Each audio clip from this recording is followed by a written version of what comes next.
Ladies and gentlemen, boys and girls, children of all ages, welcome to tonight's main event.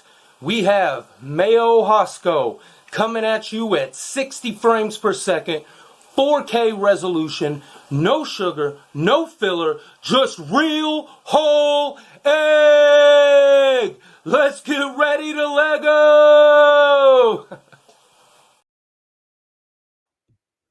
Hello, it's me, Mayo Hosko, coming to you at 60 frames per second in 4K resolution. No sugar, no filler, just real whole egg, and welcome to my channel.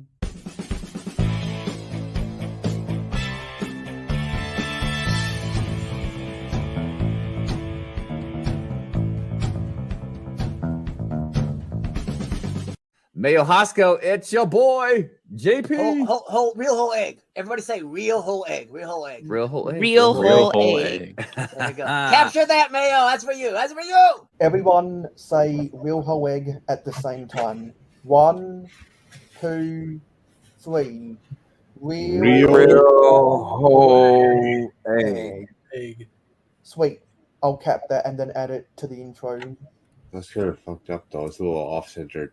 Real whole egg. eggs. Oh, our timing was off, but Do we go that's slowly okay. or fast? I think that was fine. Is that fine, or do you want us to Yes, do it because slow? I actually prefer it when people do it all out of sync because that makes it more authentic. Yeah. Everyone on the panel say it at the same time. Okay. Oh, okay. What are we saying again? Real whole egg. Whole egg. Okay. 1, 2, 3. Real Whole egg. Egg. Close enough. Well, if you don't mind me saying, a little bit of no sugar, no filler, a whole lot of real whole egg coming up on these Fridays. Hello, Miss Zambi here, saying real whole egg. Mayo Hosko channel. Go check it out. Real whole egg. There we go. I don't know what else you want. Wait, why am I... Are you talking about like what goes well with mayo? Also, how did you even come up with the name Mayo Hosko? Like, do you just love mayo? I don't know. Rolling into the chat, we got to give a shout out. No sugar, no filler, just real whole egg. Splat out. That's what I'm talking about. Mayo Hosko. 2 whoop salute, Mayo. Welcome to the jankiness. For Mayo Hosko, I give you a real whole egg. Wait, where did all these other eggs come from? What in the name of the Emperor is going on? Everyone make sure to send in your videos of saying real whole egg, and I'll add you to the intro. Thank you. Well, hello everybody, and welcome to episode 501st of Real Whole Egg. Happy May the 4th be with you to all my Americans, and happy Revenge of the 5th to all of my Australian friends. We are still building the UCS X-Wing that we started building on the previous stream,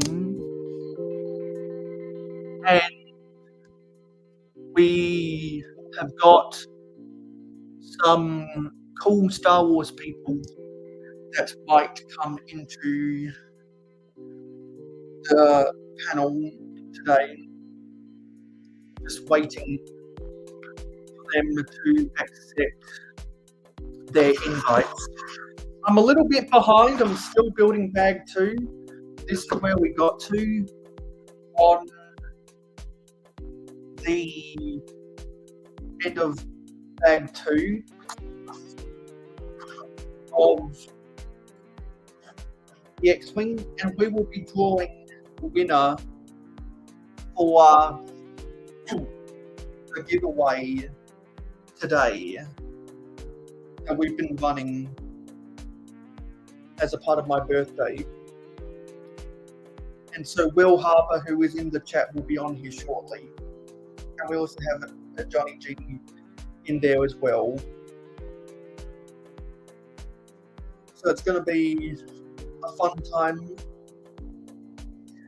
and hopefully we can get into some engaging conversations about Star Wars, and we can be like that scene from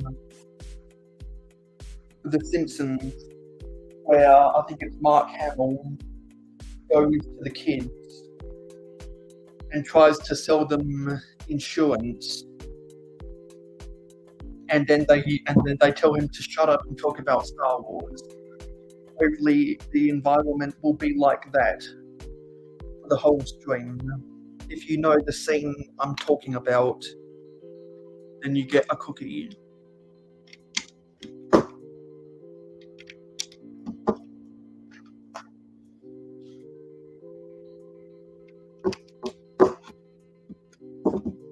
So hopefully we'll have a good time today.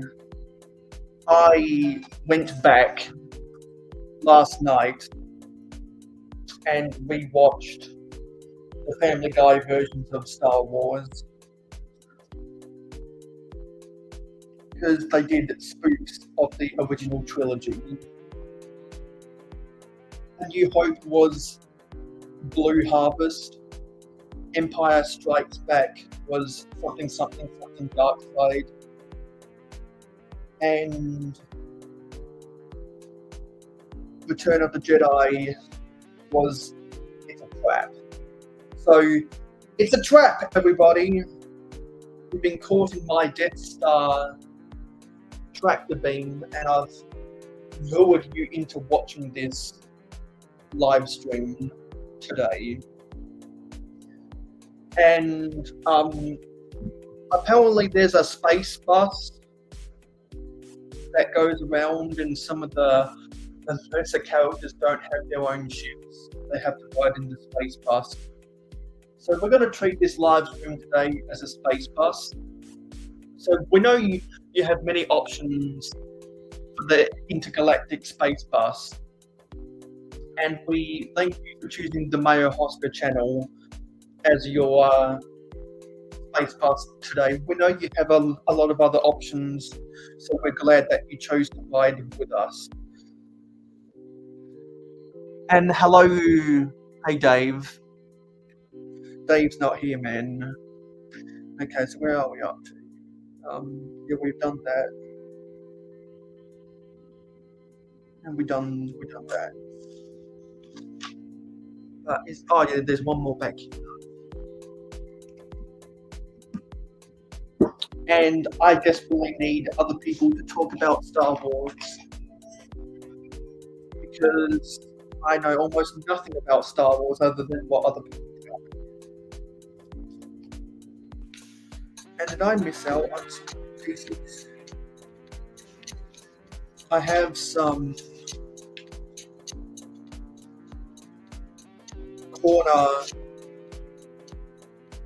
round corner tiles left over. Did I miss out on something? I'm going to go back in the instructions and look for it. Okay, right there. Oh. I'm going to have to do a little bit of disassembly.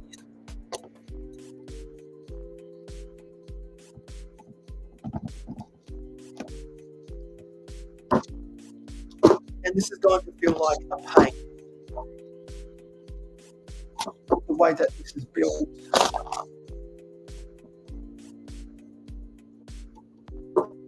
This is going to feel like a pain.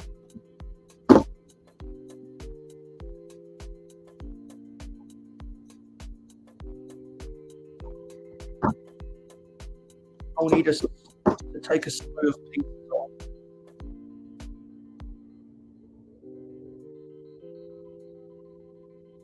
Let me do it. It's going to be hard.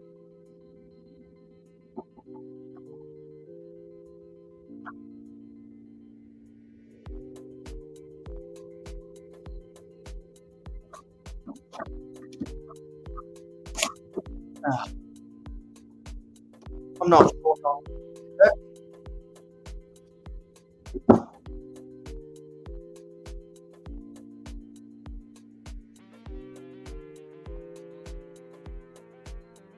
Need to do something.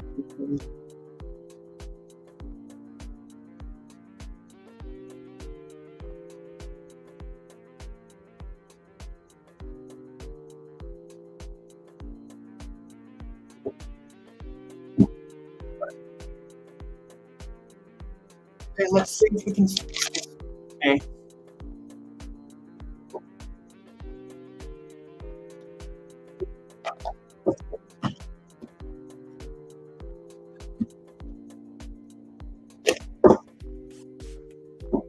And it's really hard. It's the way that this is built doesn't make it easy for me.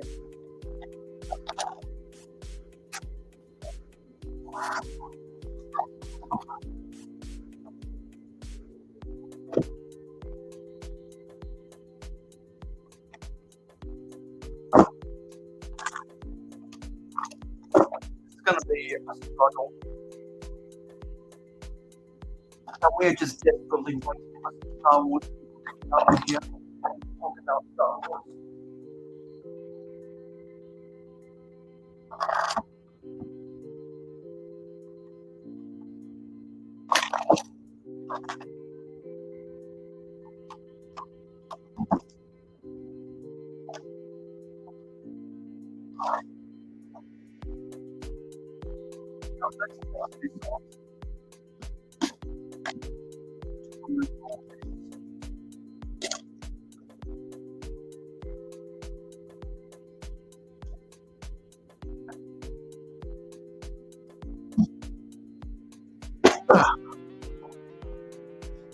Ugh, get out of there! Come on!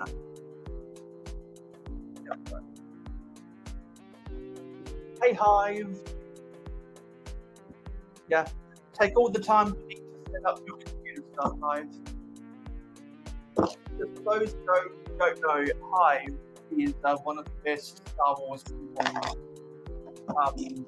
that makes regular content and has a lot of thoughts about Star Wars and is an honest Star Wars fan. So whenever I do stuff for May the 4th be with you, I can never not pass up the opportunity to talk to Hive. Ugh. Because as some of you guys might know, when I do Real Whole Egg every Friday night at 9 p.m. Eastern in North America, which is 11 a.m. Australian Eastern on Saturday, I raid into the pure rant fury afterwards. And I think I know where these need to go.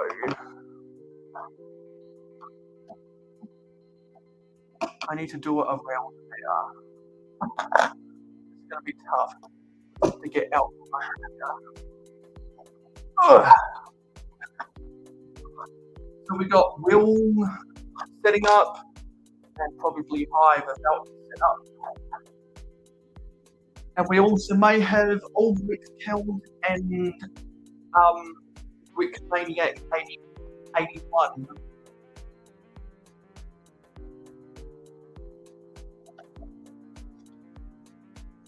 Who are coming on. I'm trying to fix this first because I feel like that I messed up. So I think I'm going to have to take some things off. It's going to be really annoying. Something I really didn't want to have to take apart these pieces, but I think I will have to. See if I can get this out in one chunk. And that came out in one chunk. Now it's easy to place these on. The difficult part will be getting it back in there. But I think that's why I'm having some strength, because I forgot to put on round corner tiles. Cookie Cliff was telling me that these wings have a lot of structural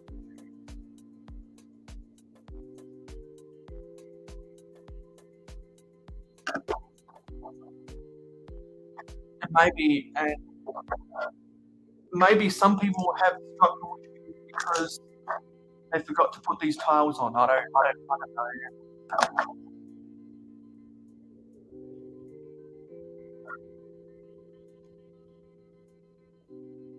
That has to go on here.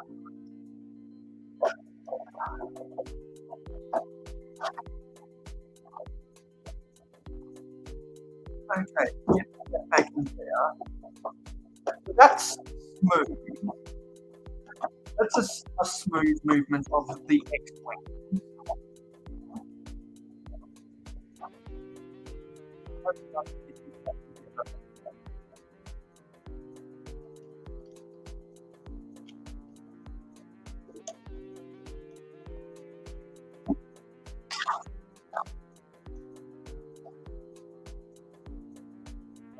This wing.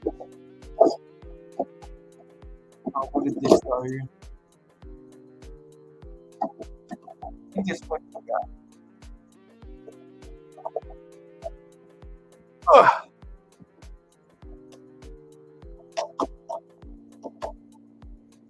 I'm still not confident on these X-wings, part of the X-wing.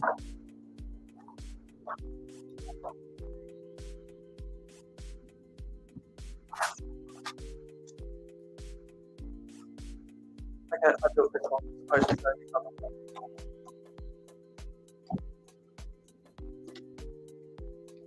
Oh yeah, no, so I got it reoriented. It is supposed to go that way.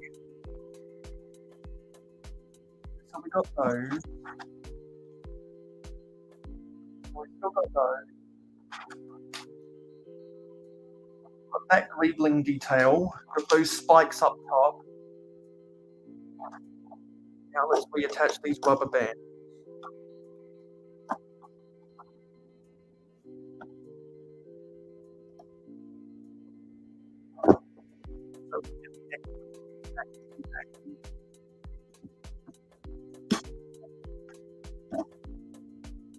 Just right here. I'm not sure. Maybe it's the shape of the X-wing that will push the separation apart. I'm not too sure. I'm no expert on X-wing, as you all might know.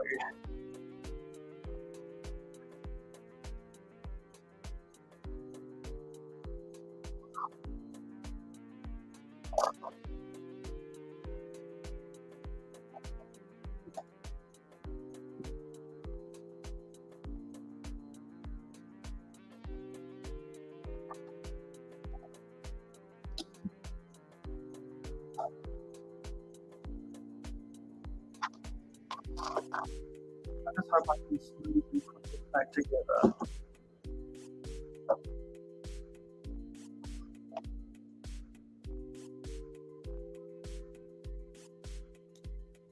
But no matter what happens, if I rebuild attempt, I will not choke on my own aspirations. Because my powers are not weak and I am not an old man.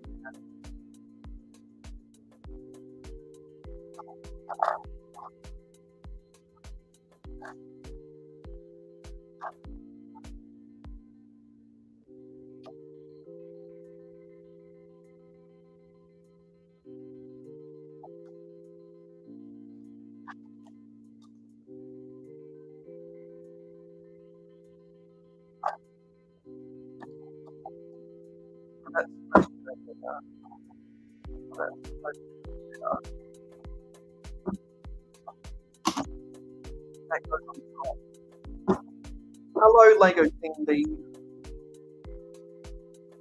I'm just trying to put this back together because I forgot to put the corner tile.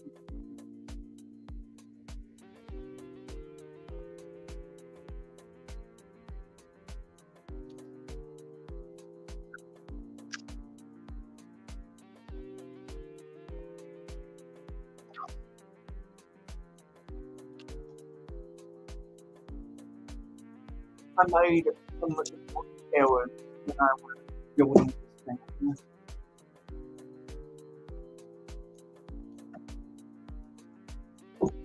Probably because I wasn't concentrating on the build. Yeah, we gotta put these two. Oh. Must we put swear to God, man. That is not cooperating with them.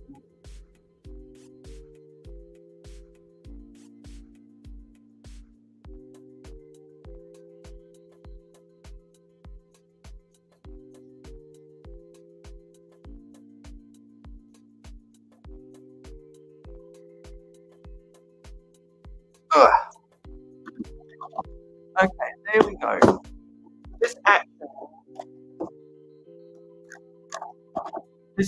This gear up top moves the shape of the wheel. Now that's not crumbling away. So hopefully we fix that.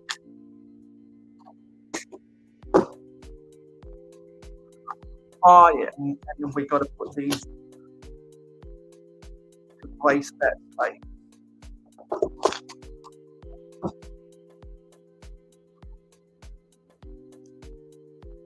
And these red elements. I don't think I have like this shape of. I haven't seen this shape before. That's neat.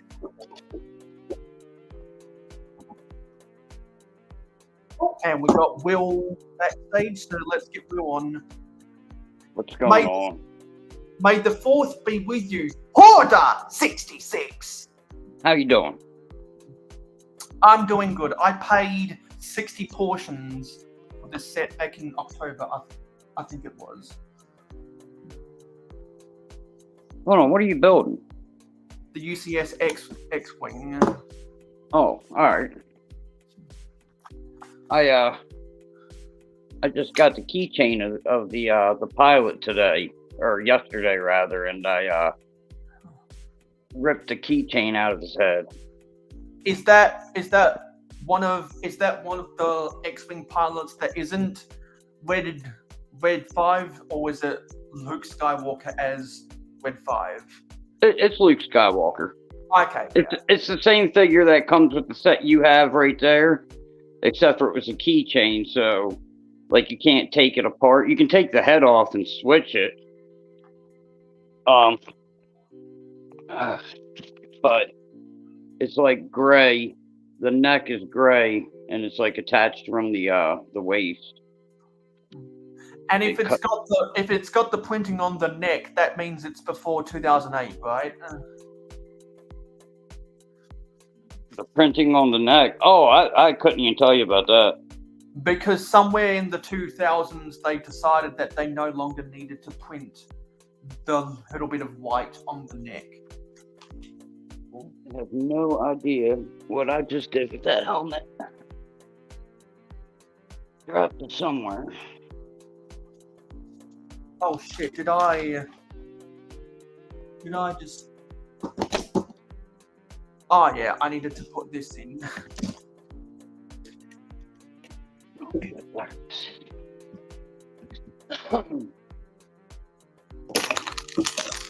Yeah, so anyway, I seen that guy Two Bricks doing that, and I was like, well shoot, if the helmet comes off, then I can just put a new helmet on there without the hole in it. You know, that's an easy way to get that figure. Because the printing looks great. Because everyone and their uncle likes to complain about the helmet holes. Well, you know what I mean. Not that helmet hole. The big screw helmet hole. But regardless, everyone and their uncle likes to complain about the helmet holes. Oh, they definitely do. Yeah.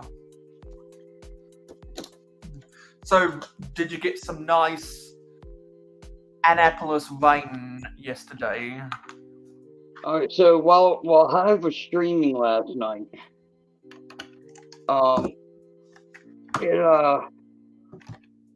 it went from completely clear, completely clear skies. I was outside sitting there for a minute, and like at the snap of your fingers, it went from that to like my street having like a flood going down. It looked like a river.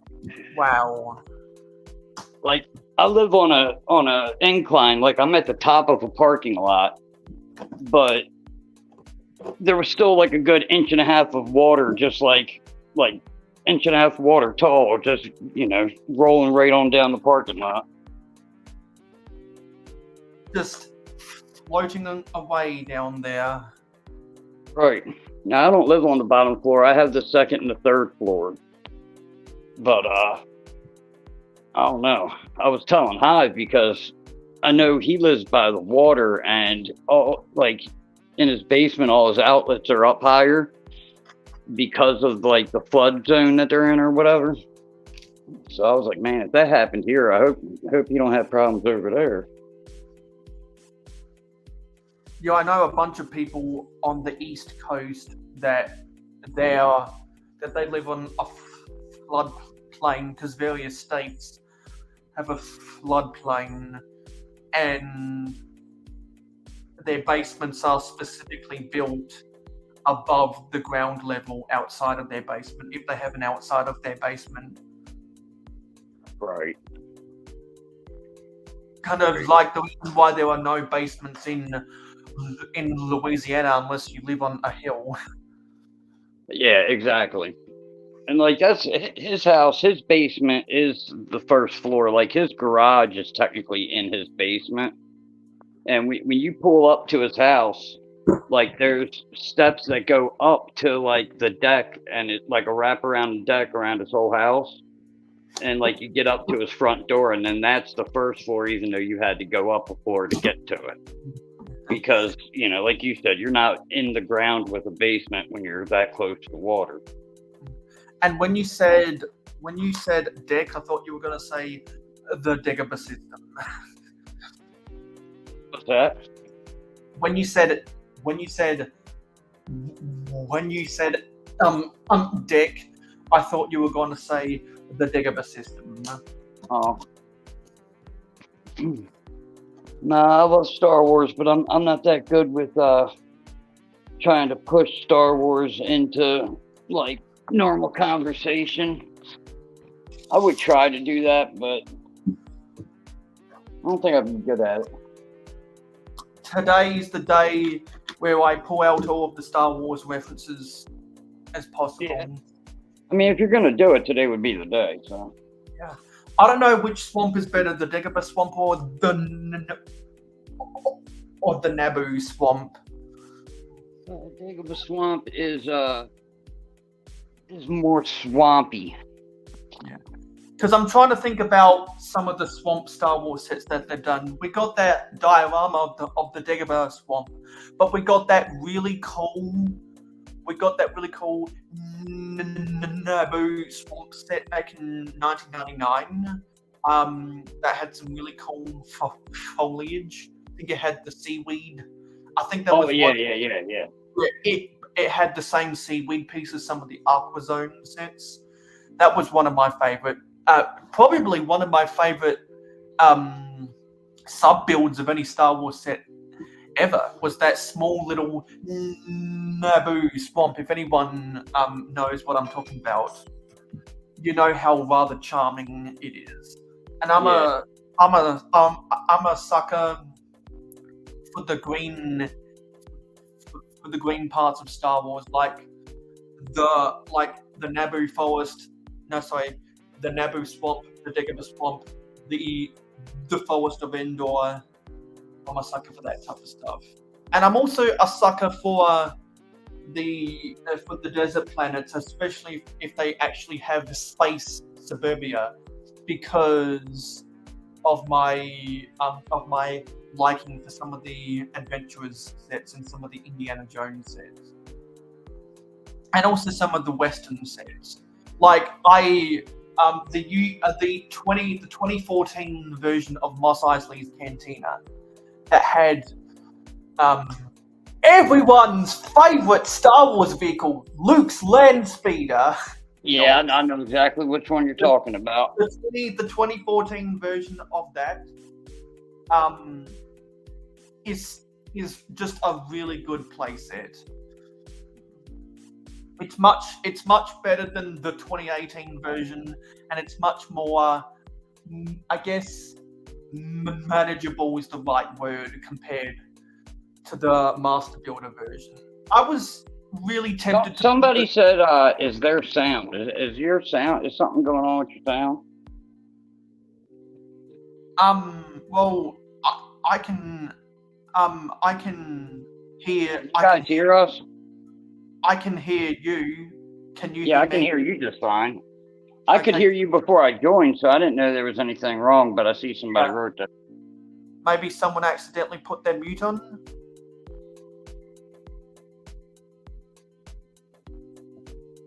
Yeah, I'll be the judge of that later, Dave. People keep on telling me. Okay. Oh, also hello, Eric.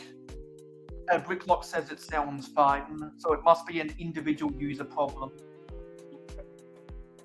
We take those technical difficulties very seriously. And also hello, The Bricker's Life and Gladiator Bricks Productions.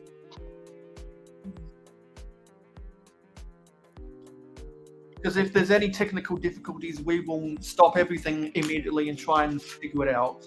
Because we care about our viewers, unlike some other channels out there. And sadly, some of the big Star Wars channels don't give a shit about what some people have to say in the comments.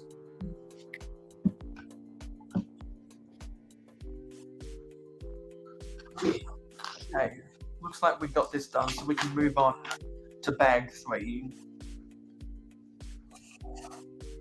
Okay, now the Brickers Live can hear. Okay, now well, since Will's just an avatar, I'll put him on the small screen, and I'll pop up in a few. I'm trying to clean up this mess here and trying to get I'm gonna get this wall put on this thing here. So I'll turn my camera back on when I have room to do that. So while I'm opening up these bags, are you working on any Star Wars projects right now? No.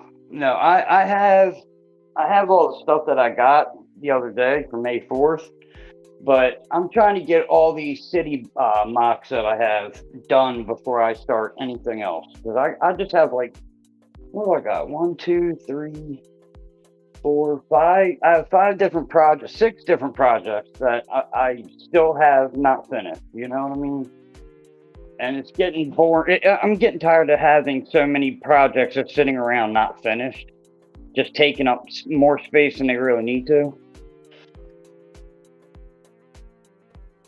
I'm starting to feel the same because I'm building this set, I'm still building Ninjago City Gardens, and I've still got to build the Monkey Kid Megapolis that I did an unboxing of on my birthday stream. Okay. And I've got to get cracking on my mosaic for Brick World Chicago. What mosaic are you going to be making? Well, that's a surprise. Oh, okay. All right. Gotcha. That's a surprise for people who will be at Brick World Chicago. So let me know, any of y'all out there, if you'll be at Brick World Chicago.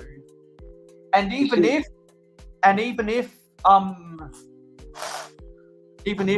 Brick World gets back to me and says that they have no room, I'm still going to bring my mosaic to Chicago regardless. Oh no. And just take photos of it. All right, you see this? Yeah, Route 66, the most famous. I want to get that. I want to have that saying Hoarder 66 and get a big ass mosaic of it, and then hang it up here above my door. Are you gonna try and build it out of Lego? Oh, definitely. Nice. Definitely. Yeah. And don't forget, everyone, this is your last chance to buy tickets to enter the giveaway. We will be drawing the giveaway at the end of the stream.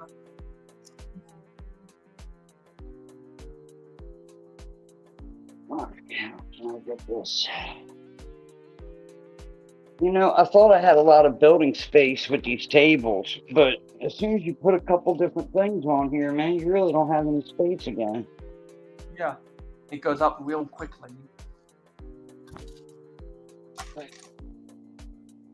That's why I bought so many tables, and temporarily I've got this table in my room because I've got so much crap to build.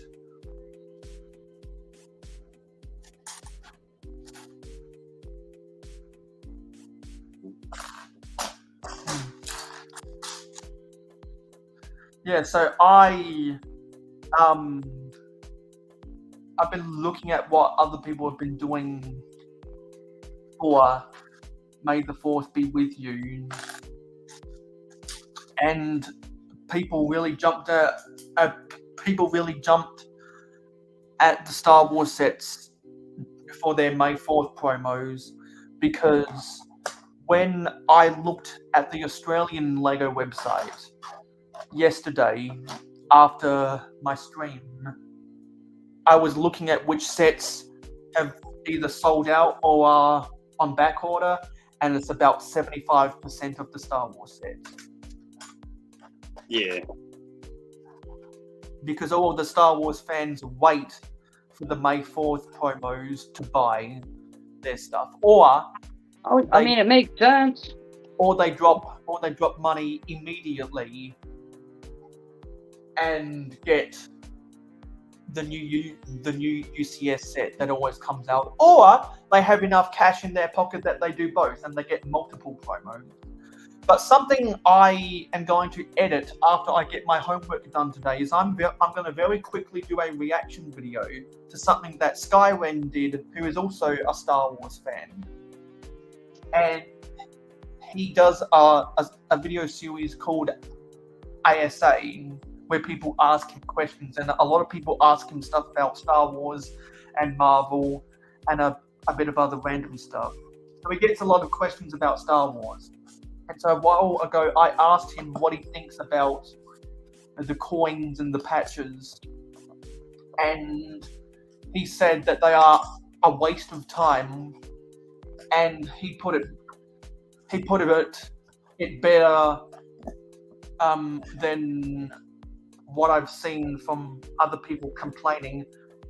He said, quote, "I want Lego to go with my Lego." Oh yeah, I heard that. Yeah. Yeah, here, put me up on the big screen real quick. I'll show you what I got for May 1st.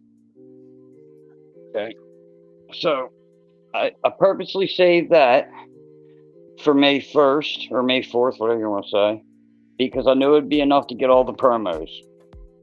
Right? So it's one of them sets I knew it would be on the shelf, so even if everything else was sold out, I could still get this and get all the promos. So then, I got the new Sith Infiltrator, the Grogu Escape, everyone's favorite character, not. 2 of the battle packs, just to get those couple of things up to enough to get another promo. So then I got 2 of the promos. Hello, Angry Dragon. Oh, we've got a build cam. 2 of the poly bags and who's this build cam? 2 of the coins. Hold on a minute, let me change that. Can you hear me okay? Oh, hey Hive. Hello. What's up? I'm on my laptop instead of my desktop. Yeah, I can tell. It looks like we're looking at a Ninjago type pagoda. Yeah, there's a reason for that. I've got to do the Good Morning Brickworld intro. So, see, the direction the camera is pointing is where I'm going to be at for a little while. Yeah. Let me see here.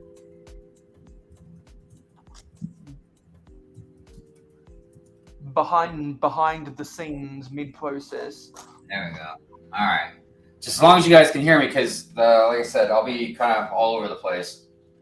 Oh yeah, I can hear you fine. All right. Well, if for some reason, I go dark or something, let me know. Yeah. And hello, Angry Dragon. Also, I can't see the chat, so hello, everybody. I'm sorry if I don't reply. All right, so I ended up getting E6 of the CMF as well, and this is like the coolest one with that weapon. Yes, the M-Tron. I love that. Will? Yeah, that's me. Hey, what's up, Will? How you doing, Hive? Yeah. All right. Will has just been flexing his May 4th hole. Oh yeah, I saw. So once again, for all of my American friends, may the 4th be with you. For all of my Australian friends, Revenge of the 5th. And actually, now that we got 2 Star Wars fans up in here, as I was saying at the start of the stream, on May the 4th be with you and Revenge of the 5th, I always like to go back and rewatch the Family Guy Star Wars crossovers. And something I noticed when I did that last night is that they mentioned that in Empire Strikes Back, when Lando Calrissian is driving, is it the Millennium Falcon, and Chewbacca is by his side, it's the scene after Jabba the Hutt captures Han Solo in the freeze carbonite to take him back to the palace, and Chewbacca, played by Brian in the Family Guy crossover, mentioned that for some reason in the actual movie, Lando Calrissian puts on Han Solo's clothes, and they thought it was weird. And now that's been fixated on my mind. So I went back and watched some of the scenes from I went to Disney Plus and I scrolled through Empire Strikes Back to see the scene where Lando Calrissian is wearing Han Solo's clothes, and I was equally questionable, like, why? I never noticed that. I'm gonna have to go pay attention. Yeah, I never noticed either, honestly, but it's been a while since I've seen it. Yeah. A lot of people really, really like Empire Strikes Back because of the character growth. But all I see in Empire Strikes Back is a lot of people talking. It's got a lot of stuff going on in it. And it ends on a big cliffhanger, and the tone of it's a lot different. Yeah, because unlike some of the other films, it's a very dialogue-driven movie. Yeah, I mean it's definitely got a lot of dialogue going on, no doubt about that.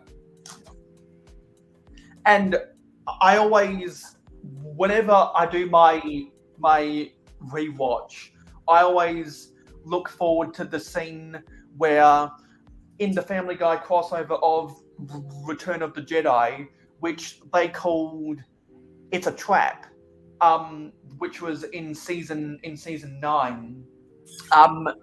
They make a joke that one of the X-wing pilots is making fun of the Bothans right before Mon Mothma talks about the Bothans that died to get the plans.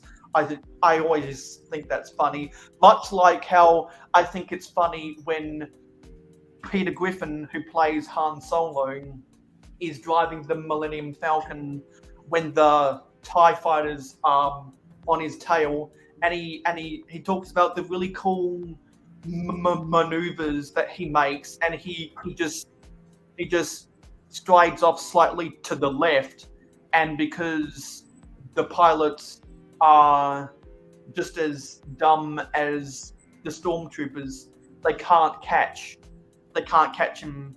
And I just love the bits of humor they had there, and the way that they got Meg as the Sarlacc, and after Meg lets go of the Millennium Falcon driving out of the Sarlacc's mouth, Meg comes back again and says, "Why don't I get any lines?"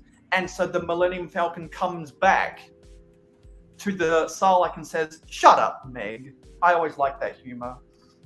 But that's just me. Well, Family Guy's really good for that kind of stuff, you know? Yeah. Because I also think of the Robot Chicken crossover and the Phineas and Ferb crossover.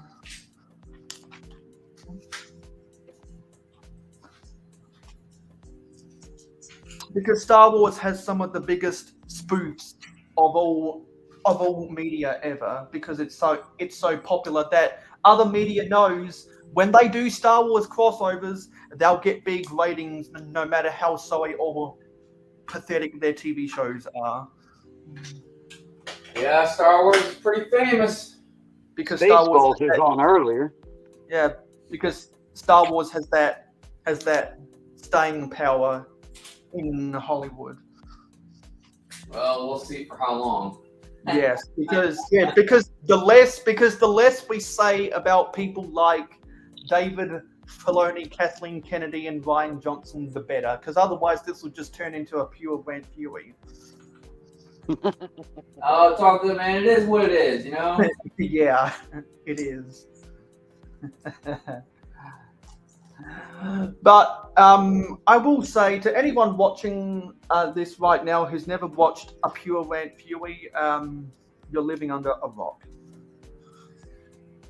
Yeah, just be careful. It might not be what you're asking for. Yeah. Because if you have a 10-foot pole shoved up your fucking asshole, don't watch it. Oh. Damn. Yeah. And you know what? Something I was talking about on I think it was my birthday stream. Someone was talking about family-friendly content, and it only just dawned on me that people that make family-friendly content on social media are technically breaking the law, because social media isn't for family. Social media is for people over the age of 13. Right. So now that's going to trigger me for eternity. When people say, "Oh, I make family-friendly content," and anytime someone says that in their video, I'm gonna get the timestamp and say that's against the terms of service.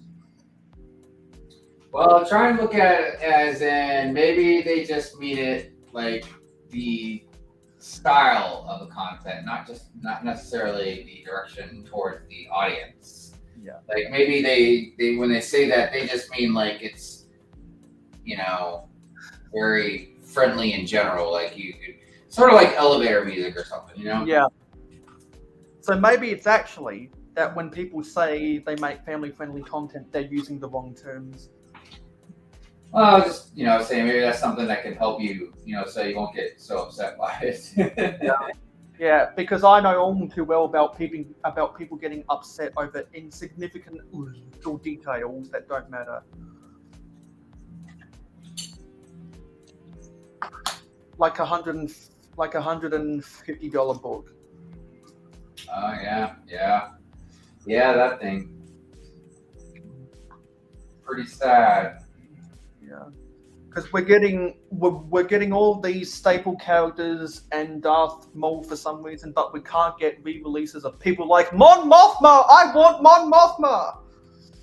Yeah, that seems to be a pretty popular one that you want. Yeah, because I want Mon Mothma.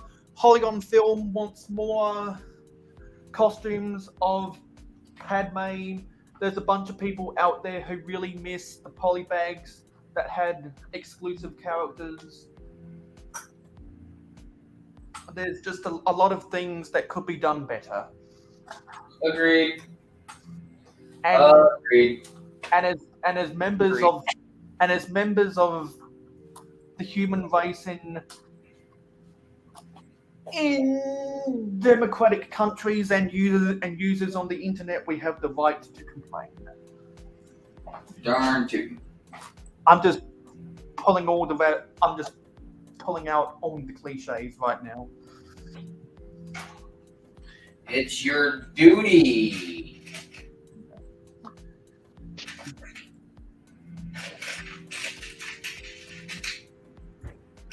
So yeah, my Good Morning Brick World intro will be heavily Star Wars influenced.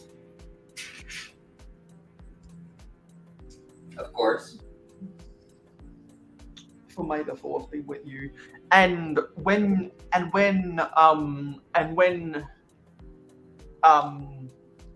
Good Morning Brick World comes out later, it'll be Revenge of the 5th for everyone in the world. That is correct. That is the theme of the show. I mean, I don't want to say necessarily the theme because it's just Star Wars in general, but since it's on, that's what I called it.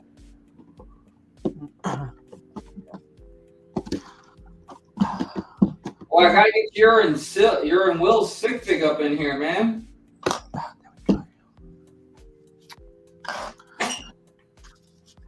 Get you guys the intros.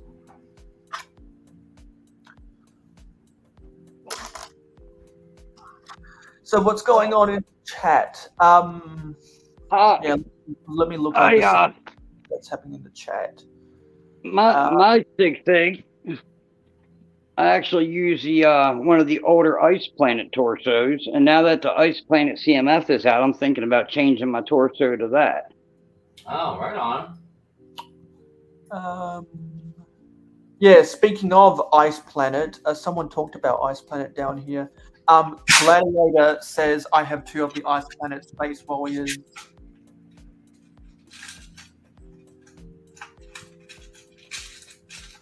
Donnie was mentioning a not Darth Vader's aeroplane. Yes, I always try to build sets on streams, Donnie, when I have them.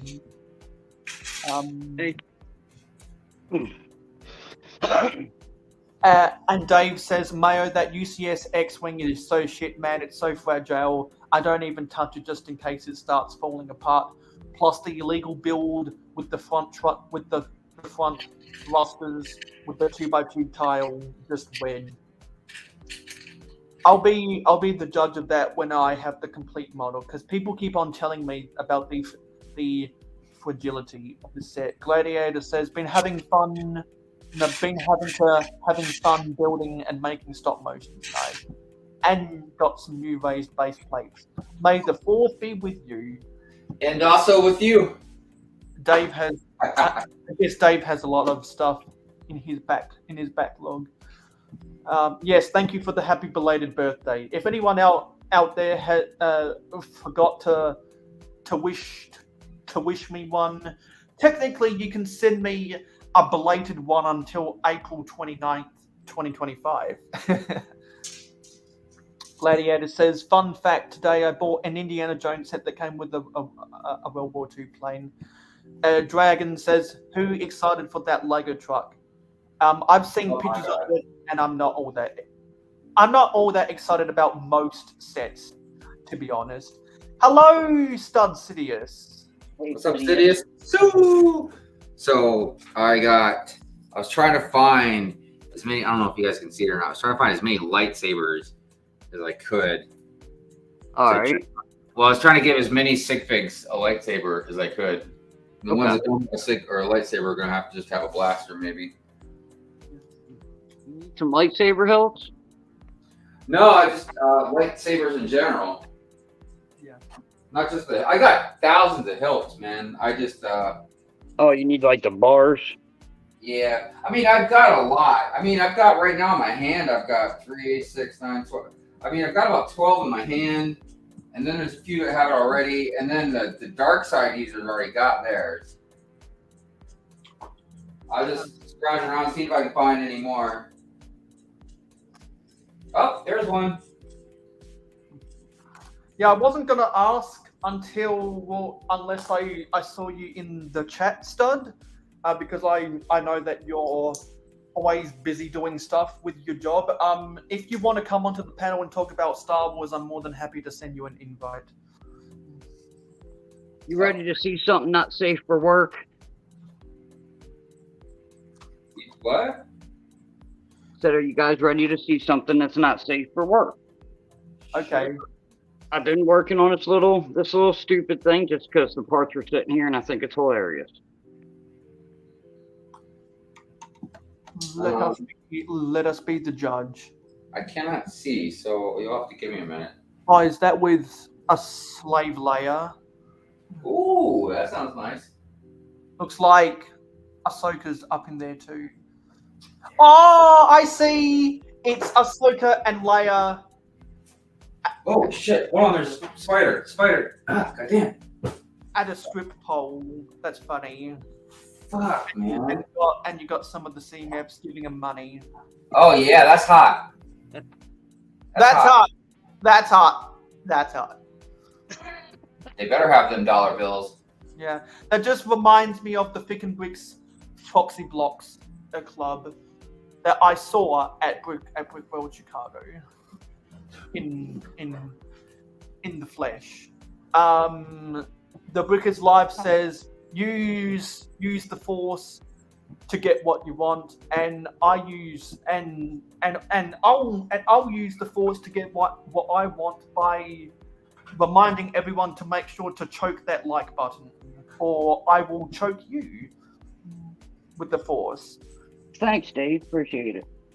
I'll be doing this stream for another 2 hours. I always do 3-hour streams until midnight Eastern, because I realized that 3-hour streams are better than 4-hour streams, just for my insanity. Okay, sure. I'll get Stud up in here and we can talk about Star Wars. And it's going to be an interesting dynamic because Hive doesn't care too much for the Ewoks, and Stud likes talking about Ewoks.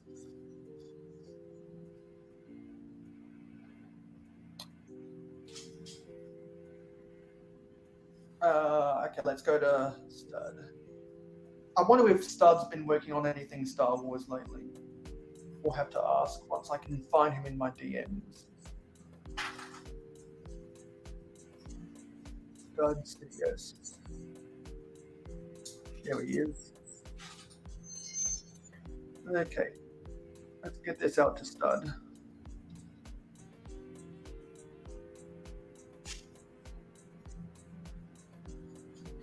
There we go.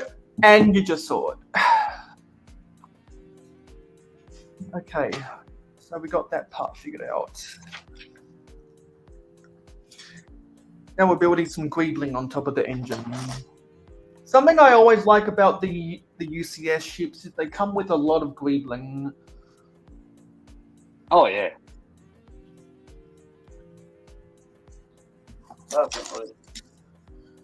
And I know that some people complain about the stickers in UCS sets. I think besides, this set does come with stickers. But I'm glad that the plaque is not a sticker. When I built the UCS Luke Land Speeder, the plaque was a sticker, but this is printed. The T-65 X-Wing Starfighter. The manufacturer was the Incom Corporation. I don't know anything about the Incom Corporation. Is that one of the people that the Rebel Alliance contracts to build their craft or something? I'm sure it's that's from like Marvel or DC. I can't remember which one off the top of my head. That's what I thought. Incom. Oh, sorry, I zoned out. I'm sitting here trying to Yeah. think of It something out says, real quick. it says on the plaque, the manufacturer of the T-65 X-Wing Starfighter, the manufacturer was the Incom Corporation. So, the Incom Corporation. Oh. Yeah, then I'm way off.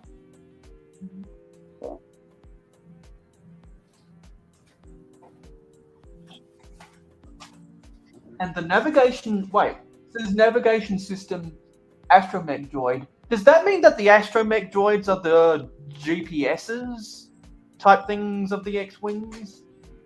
Probably, maybe, but they're mainly the mechanics of the droid world.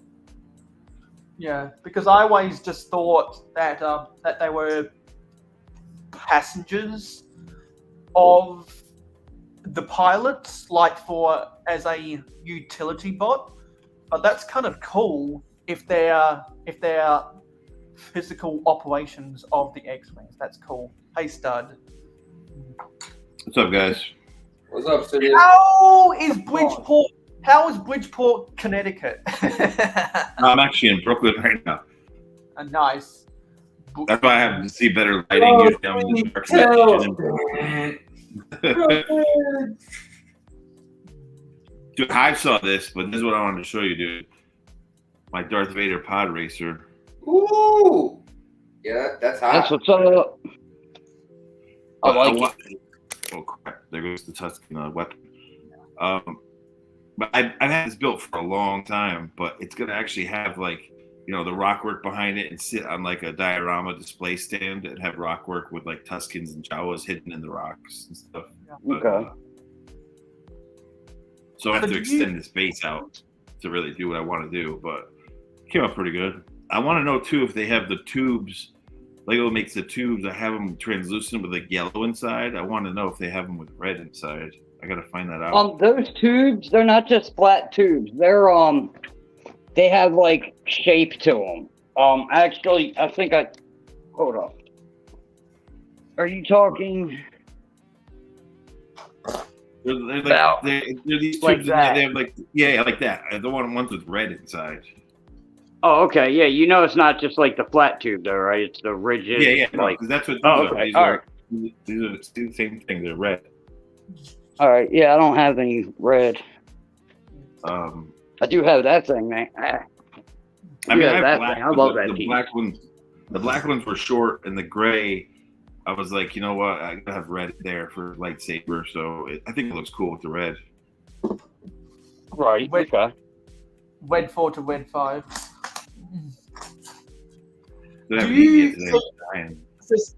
So Stud, if you made that mock, do you own any of the pod racer sets with the Sebulba figure?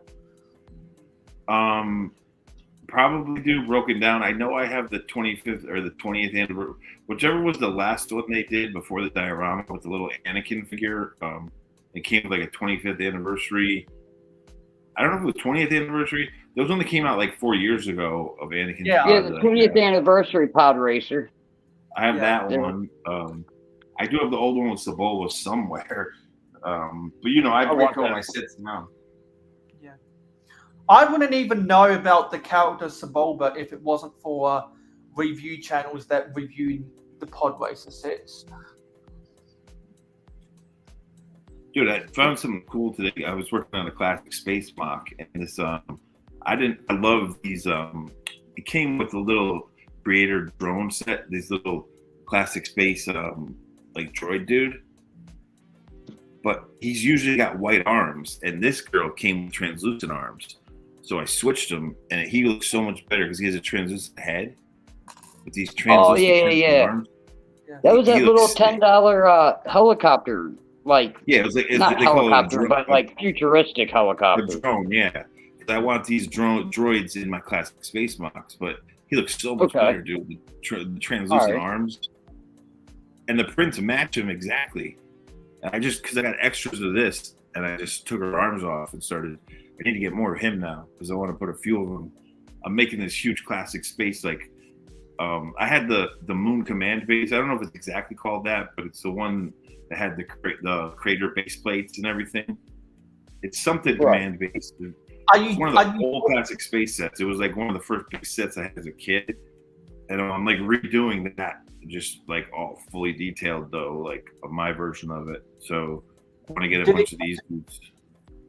Did it come out? Did it come out before the blue and yellow figs? No, it was. I'll look it up. It came out in like 78 or 80. Because there was literally a classic space set that came with one of the Creator base plates called Space Commander Base. Yeah, Space Command Base. That's what it is. Space Command Base. I always call it the Moon Command Base because I hit the Moon base plates. Like I still have the base plates and they haven't broken. And they went through my nephews. My nephews played the heck out of them. Usually those things snap, dude. I'm lucky that I swiped them back from them. I have 2 of them.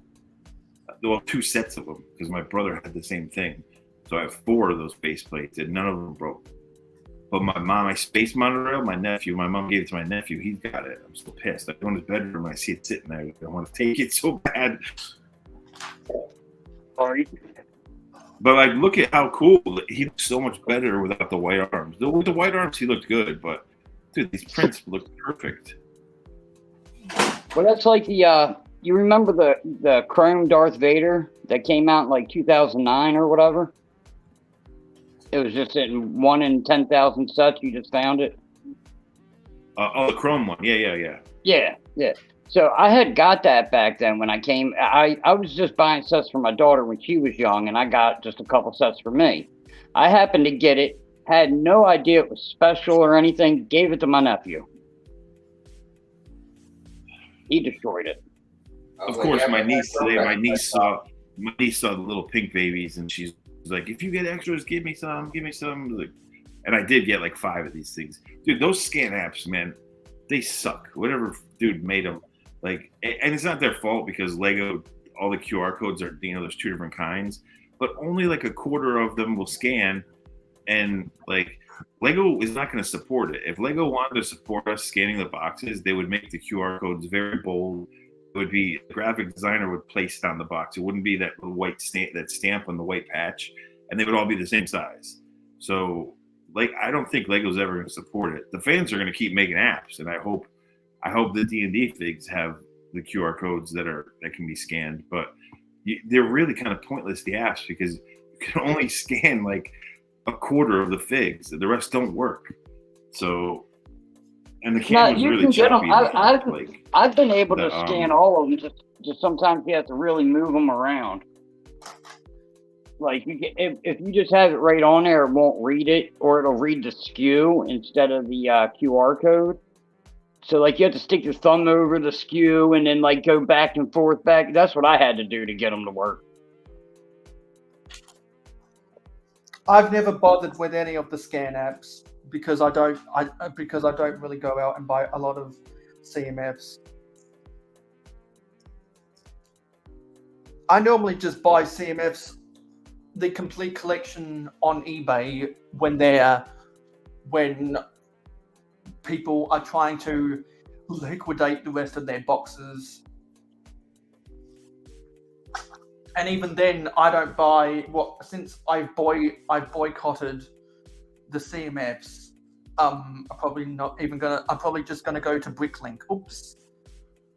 Stud must have clicked the wrong button. Just gonna go to Bricklink and get the ones that I want and hope that they have other pieces in their stores. Like I only care about 25% of the space series 26. I need to go back. I'm just going to pay the ridiculous price and go get one of the goats from series 25. I'm just gonna do that. I'm not gonna wait. I'm not gonna bother getting the whole collections from now on because I like I like bags versus boxes, and I've been looking for an excuse to get out of the CMF market for a while now because it's just not as fun as it used to be for me. Yeah. I'm not sure if anyone else feels that way, but slowly notice things I don't like about CMFs anymore.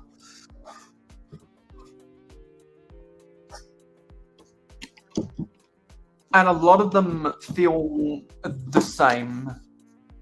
Yeah, you just cut out, stud.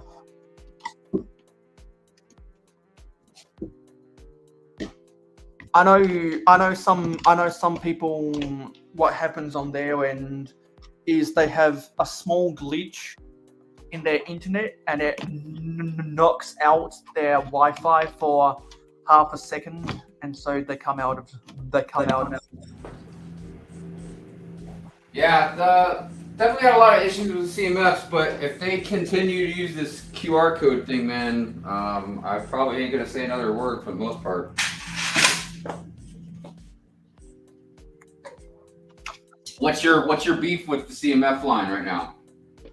Well, my beef with the CMF line is that I'm just starting to see concepts just rehashed, or ideas that aren't really new ideas. They're just upgraded concepts of older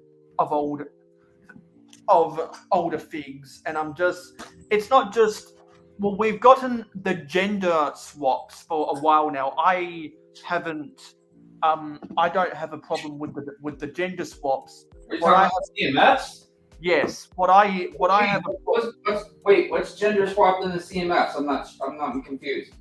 Well, when you go all the way back to Series 1, you see that, for example, there was a male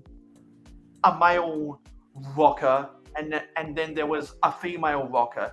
There was a scary girl, and then there was a scary boy. I have no problem with those. Oh yeah, I just thought that was just complementary of each other. That's all. Yeah, exactly. They're just a complementary piece. But when you have any type of generic warrior, and they just keep coming out with an upgraded version of that same generic warrior every 3 or 4 series, it's just like every 2 years they try to make a slightly upgraded version of the Luke's land speeder. They make a slightly upgraded version of the X-wing. They make a slightly upgraded version of a TIE fighter. They make a slightly different minifigure scale version of the Millennium Falcon. They make slightly upgraded slightly upgraded versions of the main characters where there's just a little line on the torso that makes it slightly different from everyone else, which means they can technically put exclusivity branding all over the box, and it's just like, don't we have any more ideas? No. It's like they just go back to what they think works, because they know that there are suckers who will turn a blind. A little more than that, because I've been contemplating this myself, because there's a lot of stuff I'm sick of seeing. But the one thing I do know is, I think that they redo certain sets every so often like that because of the popularity, I guess. And I don't know. I think some of them they do way too many, but I mean, I understand why they do repeats on a certain level. Just to make sure that somebody could still get, still get that ship or that figure or whatever it is. You know what I don't understand? They make these things, and there's always those few that nobody really cares to get, right? Right. Like, oh, I don't want that one. Nobody wants it. Why don't they just put the whole entire series, make all of them good?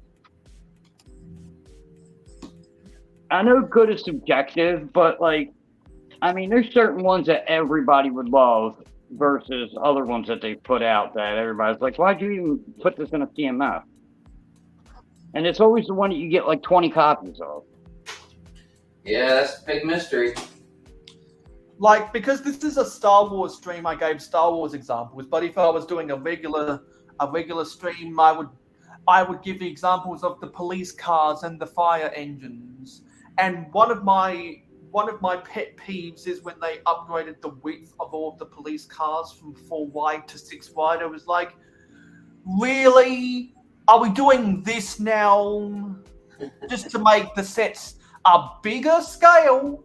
And when you make sets in a bigger scale, you can charge more for it. Like the reason why one of the reasons why I like vintage Lego is because the builds are just simple enough that they look like what they barely represent, compared to some overcomplicated, over-detailed toy that can't even fit in the palm of your hand or fit in your pants pocket. And long gone are the days where a Lego vehicle could actually fit in its box.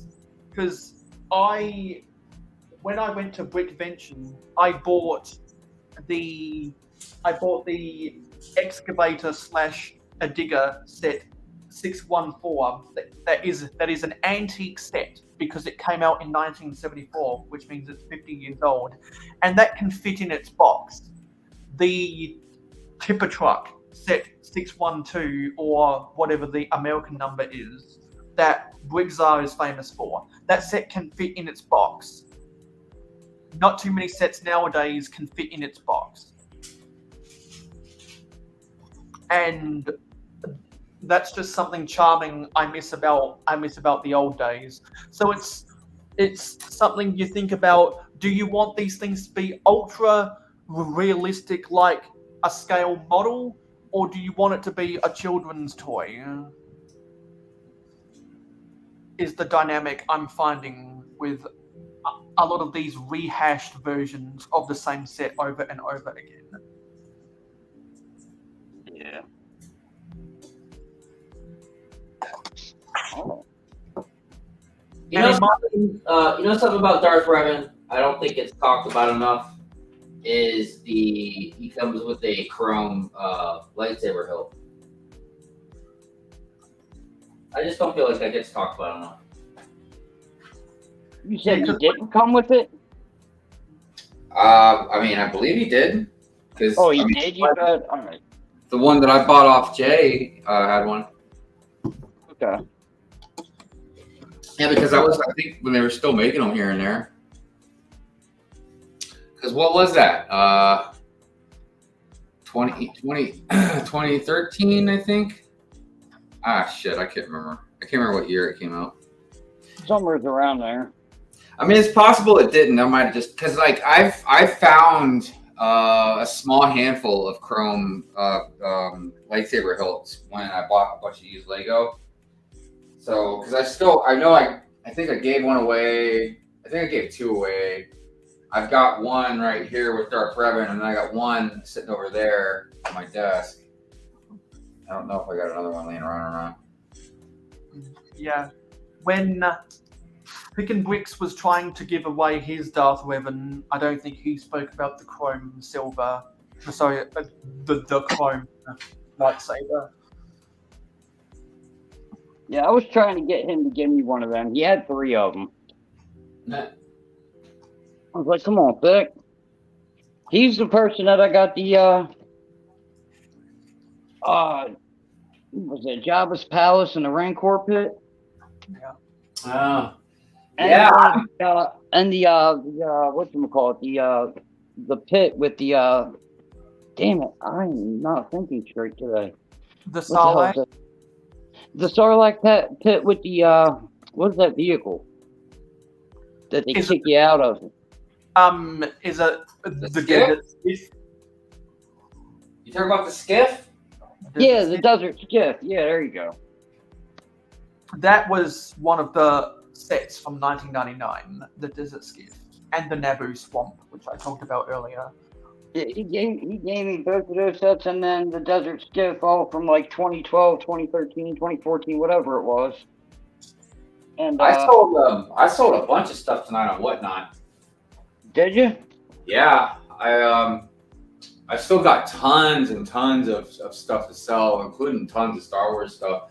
And I think, I don't know, because I already sold the figs. I think I'm gonna sell, you know, Rey's speeder from The Force Awakens.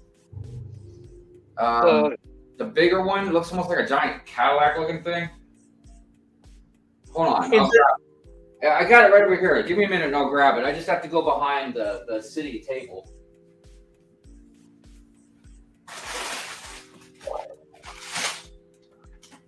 Is it the one? Is it the one that's dark? Is it the one that's dark blue and grey? You said dark blue? Yeah. It's a dark red. No, it's like burgundy or something. Or Yeah, dark red. Yeah, the one. It reminds me of an ice cream.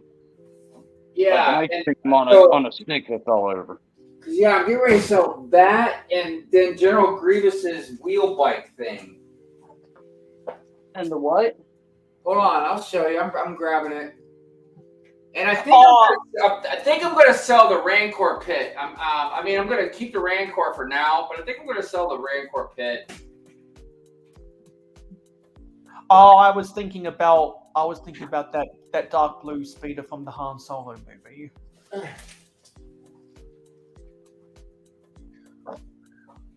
Dude, I have so much freaking Lego, man. I don't know what to do with it. I really need to organize all this shit and open up a Bricklink store. Oh, okay. Oh my goodness. All right. So, this is Rey's speeder bike. I can't tell if you guys can see it or not because my laptop is over there. All right. That thing. And then here is the wheel bike, General Grievous' wheel bike I was talking about. Oh yeah, I had that one. Yeah, because I already sold Grievous, and I even think I might have sold the Obi-Wan that came with it too. I'm not sure. Actually, I might as well bring this over here and use this in the intro. I know that Brigzar really likes a General Grievous. I do like Rey's speeder bike though. I ain't gonna lie. I used this in the last speeder, the speeder bike race stop motion that I did. I might not sell this. I don't know. I do like this bike. This is nice. Something about it, you know what I mean? It feels more. I mean, it looks more like retro in a way. But you're right. If you hold it like this, it looks like a popsicle. Will. Yeah. Yeah,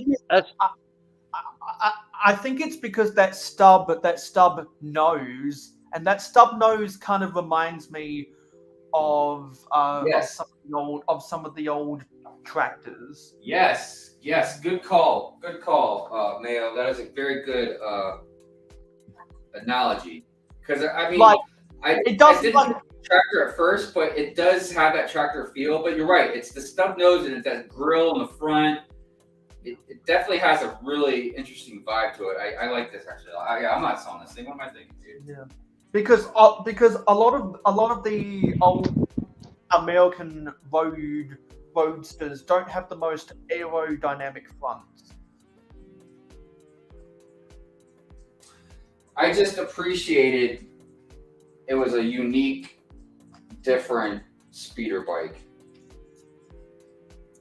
And it looked good in the movie, man.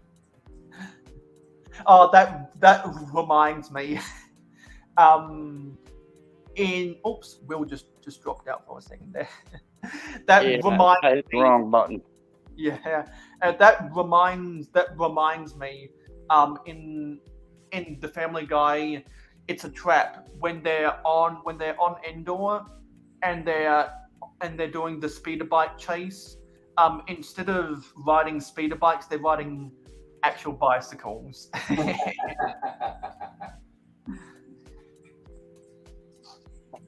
Yeah.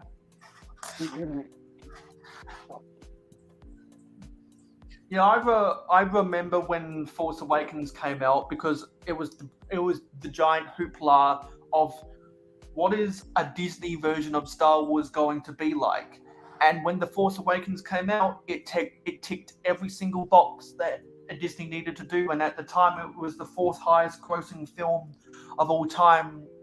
And all of the Star Wars fans were excited that the franchise got reinvigorated, and they had high hopes for the rest of the sequels, and then it turned to shit.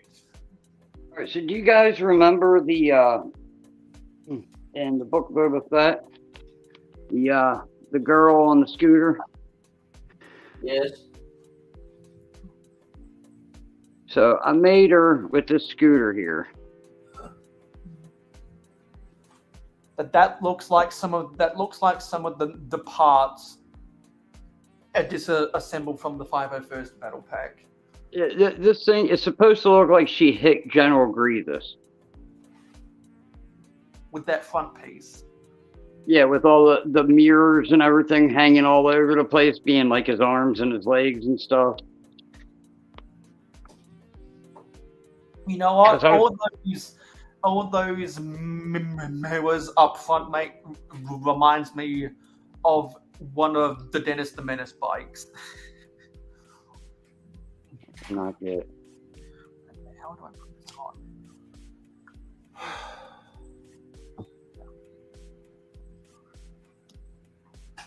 That goes there. This one goes back here. Dude, Ryan was streaming on Whatnot for like 8 hours or more. I can't believe it, dude. Wow. Did he sell everything? Pretty sure, dude. They sold the Cloud City. Guess how much they sold it for? Oh God. Just take a wild guess. What? More than Okay, wait. Before you guess, it was sealed. And it was sealed inside of a plastic container as well.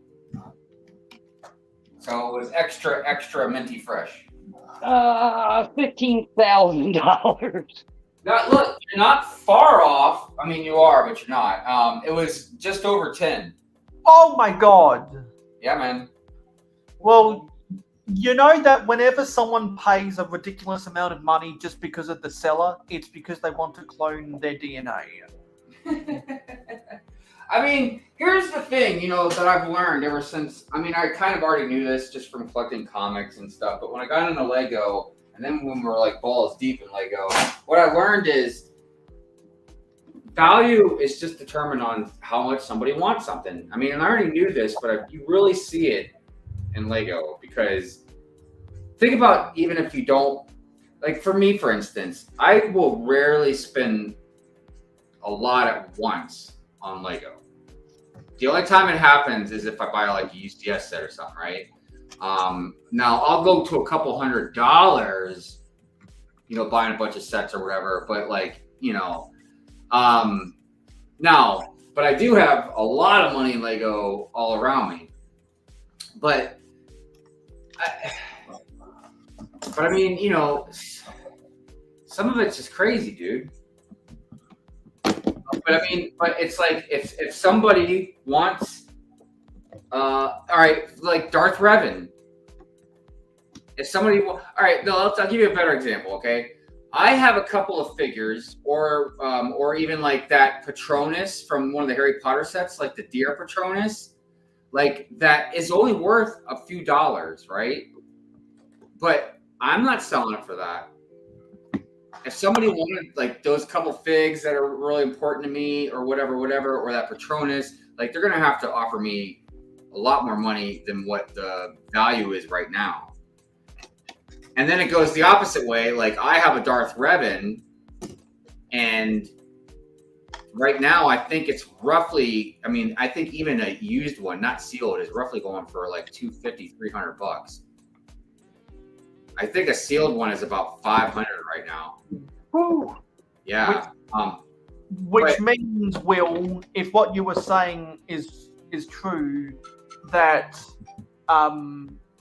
that Ficken Bricks has 3 of those things, he's sitting on over an ounce of gold mined out of the Bestman mine. Well, you see, he had 3 of them. Now he is down to 2 of them. Because he gave one of them away. Right. He would have been on over an ounce of gold before he did the giveaway just on Dude, Bevan. this happens all the time. It just depends on how much patience and willpower you have not to sell it and that you can hold on to it. Because, you know, when Darth Revan came out, you know, they were like a dime a dozen at first, and nobody thought, you know, it would be a $500 figure or whatever, you know, sealed. So, you know, we probably, just like me, I've had a lot of stuff that has gone up way in value since I've had it and sold it. I mean,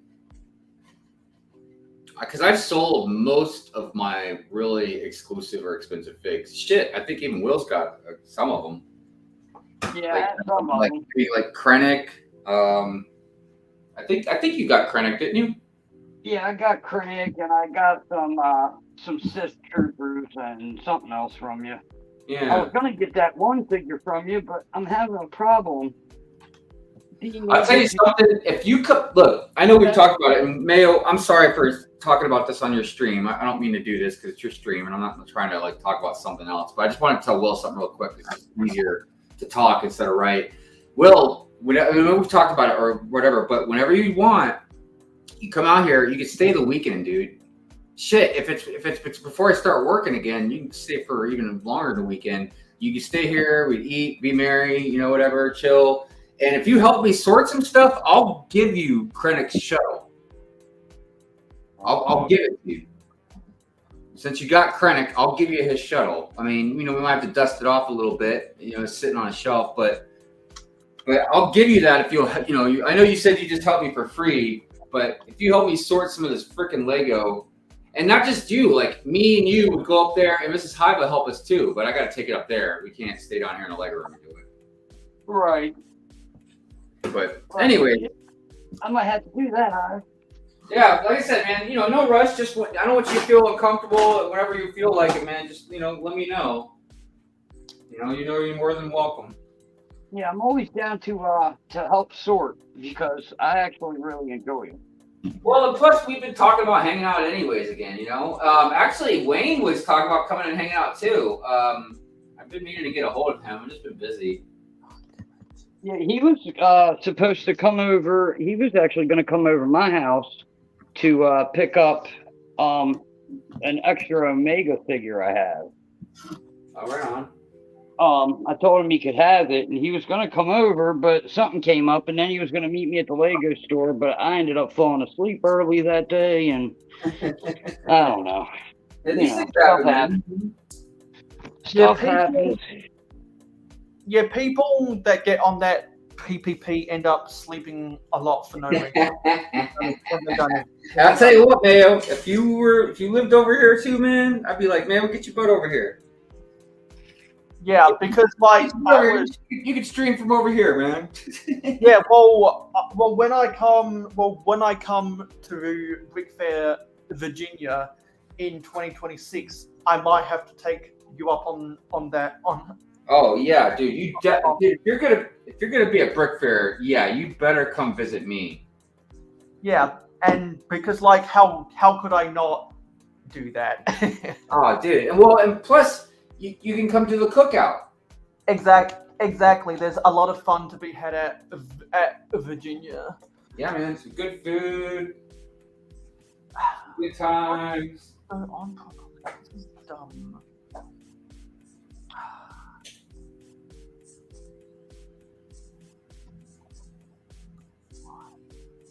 This is so frustrating. Why isn't this going on?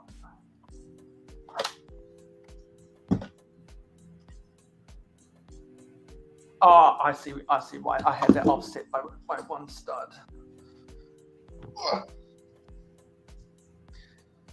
There we go. Move that over. Now it should go on properly. Yeah, and so as I was going to say, I was going to respond to some people. Team B said, "So Mayo, what will you sell us so that we can clone your DNA?"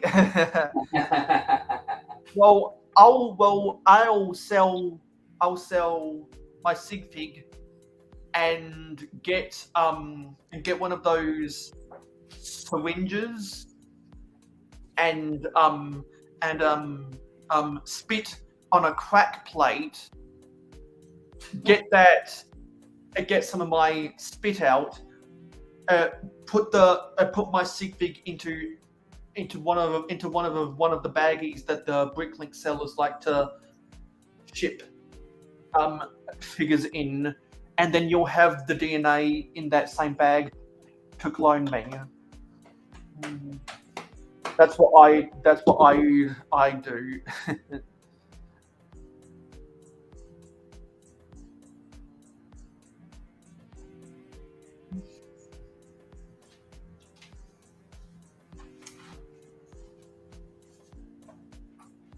Oh, really? Wow. That's interesting. I didn't know about that. What's that? Stud Sidious says Holly moving to be with Ryan. Is it to actually be with Ryan? I know she's going there with Ryan, Sands, and Claire and all them. I didn't know it was to be with Ryan. I mean, I knew she was moving to Florida, but I didn't hear her say anything about Ryan. Right. Now I know he's one of where the did you hear that, Sidious? I know he's definitely one of the friends. Him, Sands, Claire. I know that's the clique.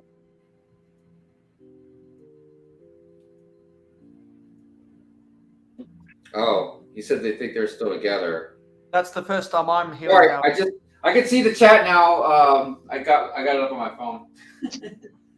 That's the first time I'm hearing about any of that. I knew they were buddies since Ryan made a video about 50 First and used stock footage from one of Holly's videos about when she bought the 50 First.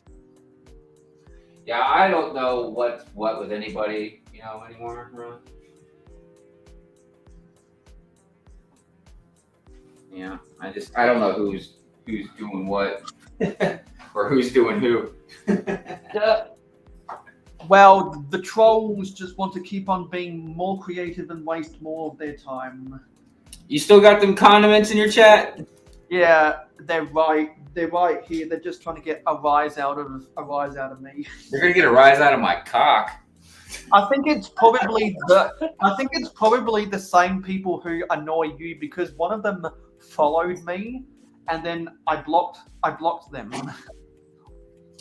It's probably the same person. You gotta really admire their spirit, man. Yeah. I mean, because I don't know how much of my time I would waste on people.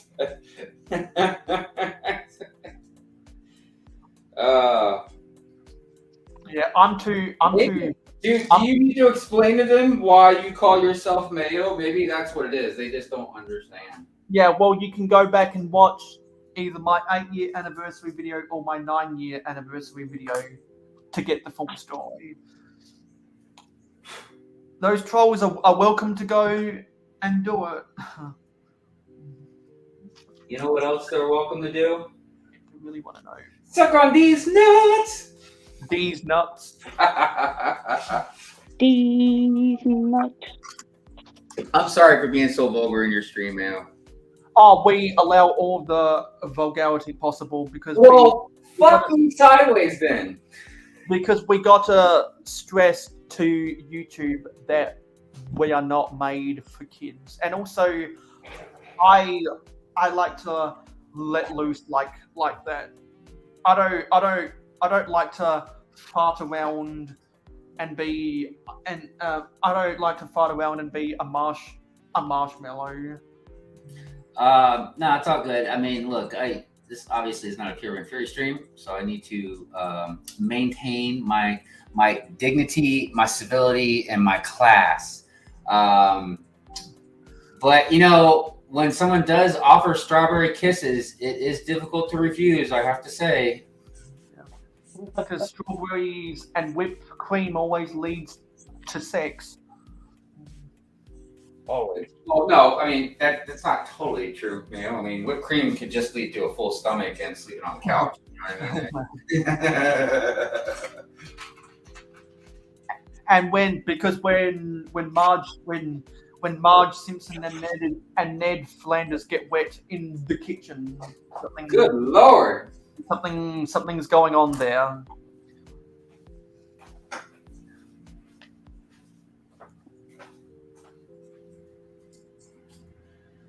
Okay. Let's read what someone started saying. I know for a fact, 100% they were together. Hive, you know that I know Ryan. I never said anything publicly about it, but it's been so long, people definitely know.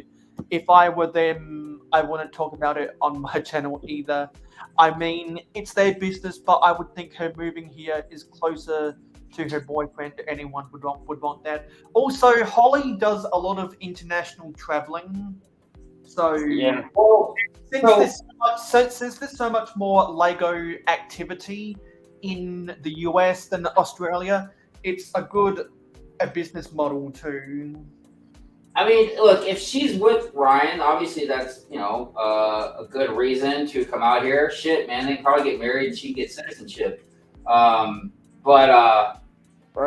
But that's, I don't know what, again, I don't know what the fuck anybody's doing with their lives, man. It's none of my business either. But I will say, even without that being said, it would make sense if she wanted to come out here. A lot of people from different countries, they come to America for different reasons. And if you're a content creator that does a lot of obviously Lego content, Disney related type stuff, yeah, moving to Florida makes sense, because obviously she would save a ton of money on buying Lego because it's way more expensive over there. Is it not, Mayo? Yeah, because normally it's about for a lot of sets you can expect a 10% increase just because of the international shipping.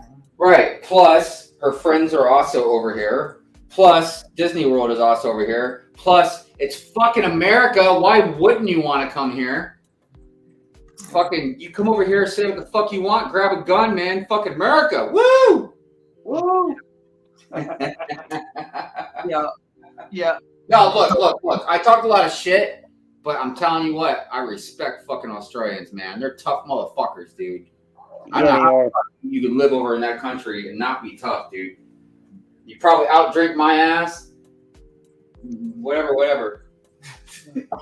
Yeah, and also the fact I was gonna say something, but then I lost it.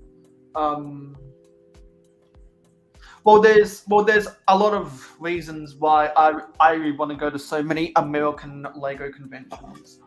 Oh yeah, then there's all the conventions, and not just Lego conventions, but dude, you go to New York Comic Con, San Diego Comic Con, shit, even the Baltimore Comic Con's I think the 4th biggest comic convention in the States.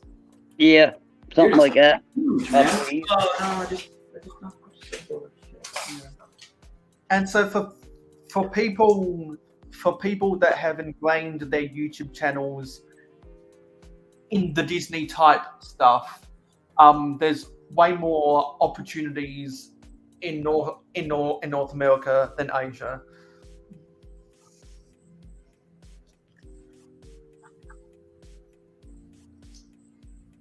So it's good. I'm sorry, I didn't mean to cut you off, man. I just saw Lego Team B talking about the strawberry kisses. Yeah, so it's for love and the business model, because as I always say, if you can make it in America, you can make it anywhere, and if you can make it in New York, you can make it in America. Oh, and plus Sidious, yeah, I know you stay away from the drama and stuff, man. And yeah, I don't know who knows what. I think the only reason I kind of heard something is somebody said something about at one of the conventions they were kind of obvious about it. But again, I don't know for sure, man, honestly. And that's the truth. And I actually know Ryan and stuff, but I've never heard anything, but I've never asked either.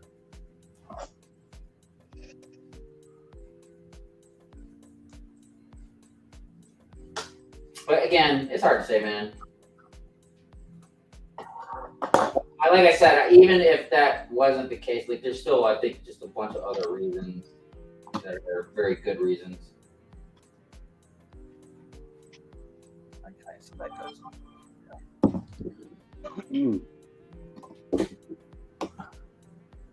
Yeah, and for example, there's a reason why with the upload times of my videos, I do it to cater to an American audience, because that's where the eyeballs are.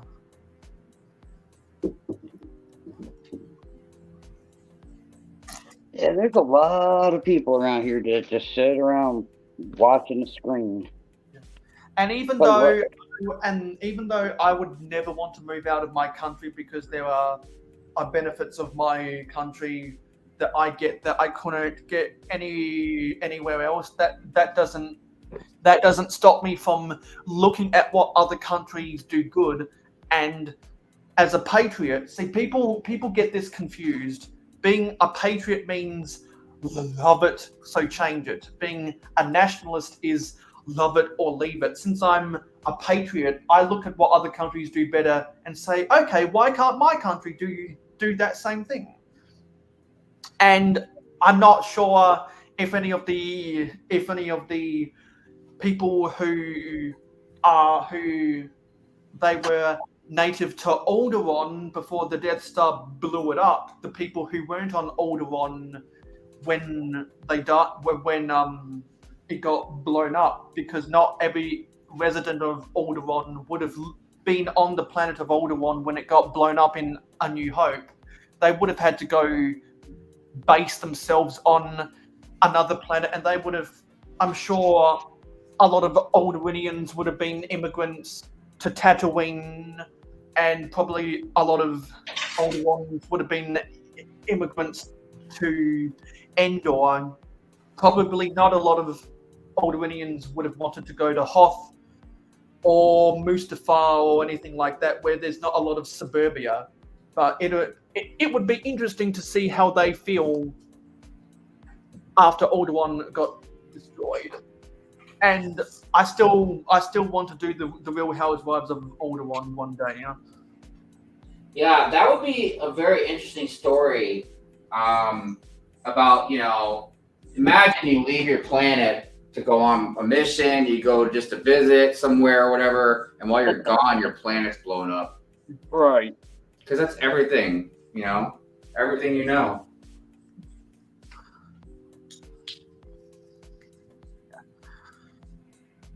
Yeah, I like a lot of stuff that Disney owns, but I don't like a Disney. Well, you're not alone, buddy. I watch a lot of Pixar, 20th Century Fox, and ESPN, all of which are owned by Disney. There are some things on the American ABC which I like. They've done some good things in the past that I go back and binge watch. So I will group ABC into that argument.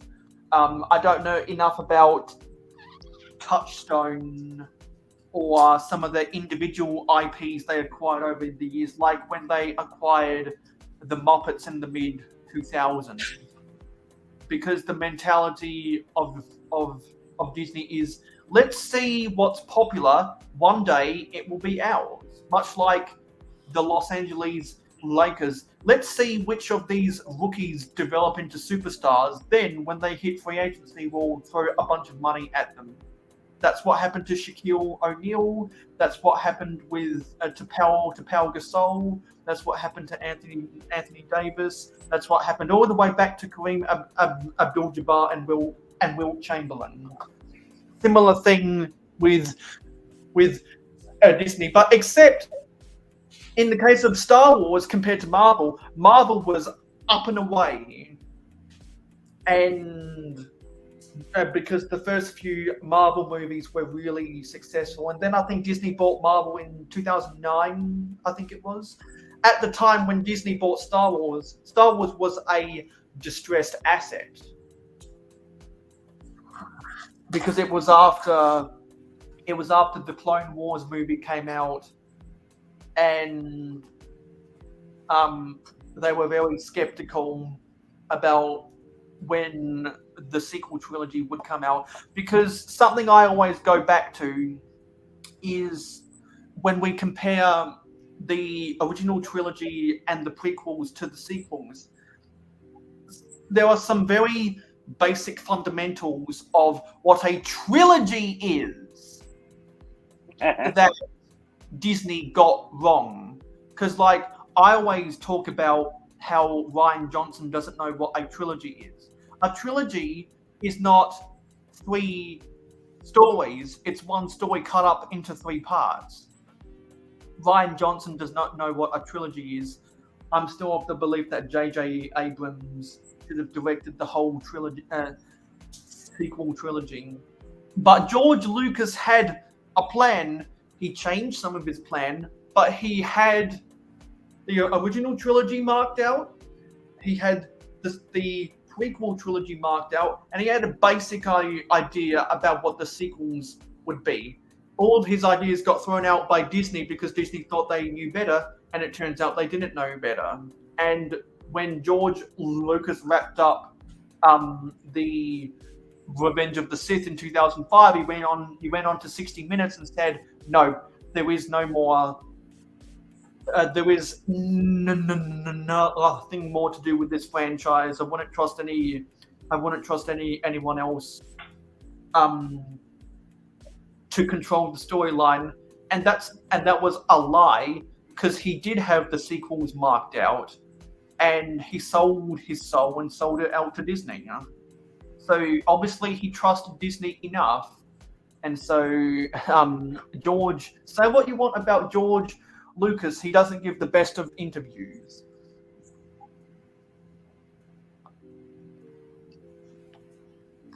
And now he's totally pissed off because Disney took his baby and ruined it. Yeah. Now, realistically, all they have to do, they could chop out like 30 minutes of each of the trilogy movies, of the sequel trilogy movies, chop out like 20, 30 minutes, refilm a new 20, 30 minutes, and then change a couple scenes around in the movie so that they're actually in order and make sense.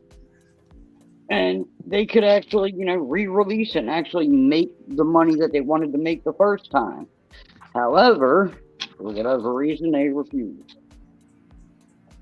I know, it's a very pessimistic take about what I'm going to say, but they've already fucked everything up, man. They've already fucked everything up, dude. They fucked up the legacy, the OG characters, and I think they're about to fuck up even the prequel shit coming up here soon. What would be surprised? I just think that if they're going to do anything, just like with what they should have done with Marvel, they should just stop everything, let the shit settle for a while, and then just fucking redo it. And at this point, they might as well just reboot the motherfucker, man. I mean, I don't look. I know I'm gonna sound like some old fucking boomer and like, oh, my generation was better, or whatever. But it's like, look, the original trilogy and the prequels, and most of the stuff before, but pretty much anything that Disney's done, dude. Like, I don't even fucking care anymore, dude. Star Wars to me is just done. Like, I still like some stuff here and there, like Andor and everything, but I don't have any love or passion for it any fucking more, dude. Because they've totally fucked everything into the ground, dude, and they just continue to fucking do it, man. Yeah. And they're just too scared to really do anything else. Like I've talked about, like this whole time bubble, this basically 50 to 100 year time bubble that they're just fucking stuck in. They won't do anything way out of the ordinary or anything. So I don't know, man. It's just, I'm tired of it, dude. I'm tired of it. Just like with Marvel, I mean, they might make some good stuff here and there, maybe periodically. I don't know, but like, I know Deadpool will be good, but I'm tired of it, man. I just don't give a shit anymore, dude. Because it's like, it pisses me off because it's not just our, those Marvel and Star Wars. It's tons of stuff, man, where it's like, instead of making up their own fucking shit and being creative, making new stories, making new IPs, making new characters, they take all the stuff that we've loved and just fucked it all up. They don't give a shit about fucking Star Wars. They don't. they didn't, so I mean, I'm not, and it's not like I'm trying to paint a brush against all. I'm talking about the people that are working on Star Wars, at Disney and shit, just fucking it all up. And Kathleen Kennedy is the fucking worst out of the whole goddamn bunch. So I don't know, man. I've tried, even after the sequels, I was like, I'm still gonna give them a chance, see what they come up with. The Mandalorian was good for a while, and like the animated stuff I like. I heard Tales of the Empire wasn't all that great. And not just from one person, from a couple, from a handful of people. I don't know. watched the first 2 episodes. Huh? I said I watched the first 2 episodes of the Tales of the Empire. That wasn't too bad. Yeah. Yeah, I think from a couple, most from what I've heard so far is like some of them were pretty good. Most of them weren't that great. Somebody even said they didn't even think the Empire was in it that much. I don't know. Like I said, I don't even have Disney Plus anymore, so I'm not even going to get to see it unless I just see clips of it online. I can always send you my password. How can you be a show called Tales of the Empire and the Empire not being all that much? I don't know. Again, this is just what somebody said, so grain of salt. And something else I like to complain about with the sequels, from what I hear people saying, is that they did a disservice to the characters that people care about, and they created new characters and shoved it in your face, and people don't care about the new characters.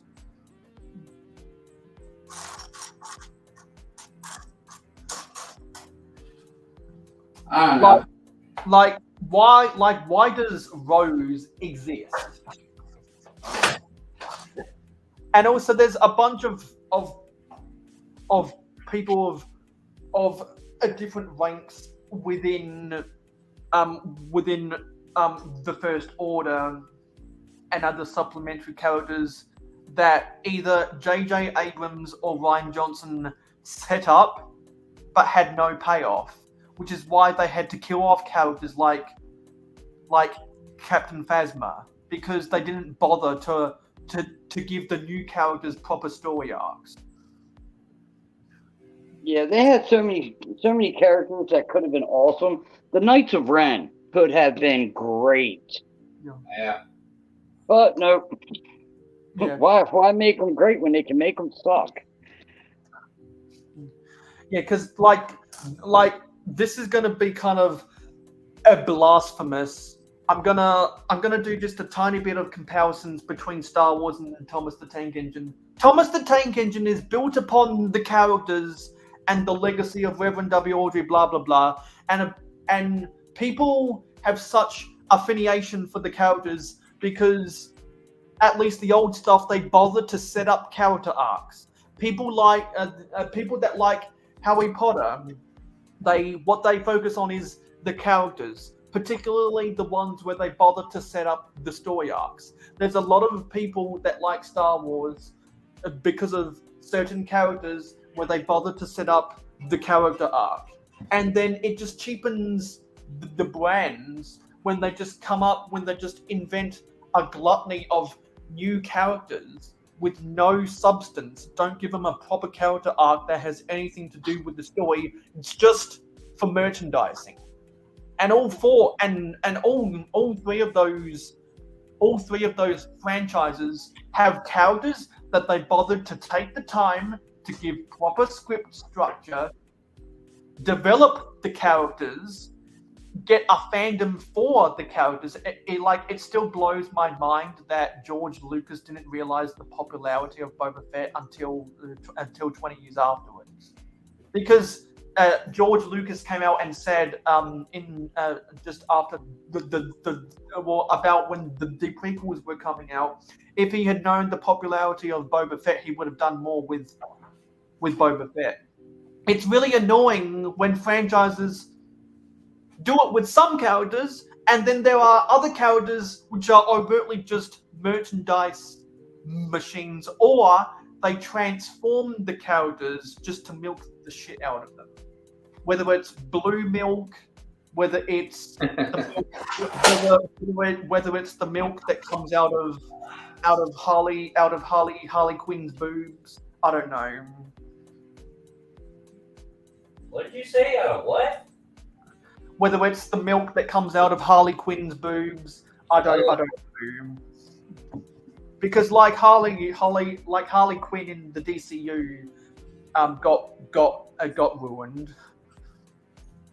Hey Mayo, Yeah, can you pop this on the big screen? yeah. That looks interesting. Let's see what that is. Oh, we just had a spike of viewers. We're up to double. We're up to a dozen. Hello, Trevs. I'm not really highlighting a lot of people because I'm more focusing on getting this set done because I've got a busy day. I'm guessing some people just raided in from somewhere. So with that spike of viewers, so Might have been Macro because Macro was streaming. I don't know if he's done yet because I was hopping back and forth. yeah, because he got the new TIE interceptor. So if there's one of the other streams that just ended and everyone's waiting in over here, we appreciate your raid. We appreciate you as a Tuscan raider. We care a lot. How you like it though? Yeah, because that's the mole that you're building right now. So it's all right. So I have a pharmacy, the grocery store, and then here is the steps to get up into this. This whole side is a stairwell. You come out the door, you go to one of the apartments. Then this is going to be a laundry room, and then same thing here where you'll come up from the stairwell and there'll be 2 apartments and a laundry room. And then I'm thinking about on another floor possibly changing it up, instead of having these here, have one big balcony coming out here like that. Maybe something like on the corner. I was thinking something, I don't know. Just trying different things, just trying to get everybody's opinion. Looks good, man. And see what I should do. Thank you. The color of the masonry bricks reminds me of something out of Moss Eisley's. We see, I did have this drawer full, right? And then I was able to get just a bunch of, hold on a second. I was able to get just a bunch of parts in that color. Most of this stuff is off like pad wall. Like these were on the pad wall. Not all the bricks weren't, but stuff like the arches and these things and the 1x5, all pad wall. So that's what made me go for that color. But then I started running out. They just had this stuff back on the wall the other day, and I got more of it. But thinking about building something with lavender here soon. All of that. I got 10, and then I got a bunch of 1x2. All of that lavender makes me think of building a bunch of Minecraft mocks using the purple blocks. Anyway, yeah. So Will's got a lot of really cool stuff going on. I've got a bunch of sets that I'm in the middle of building. We're going to take a break to do some of the cutaways. People are really getting on my back about these cutaways. They really like the cutaways, don't they?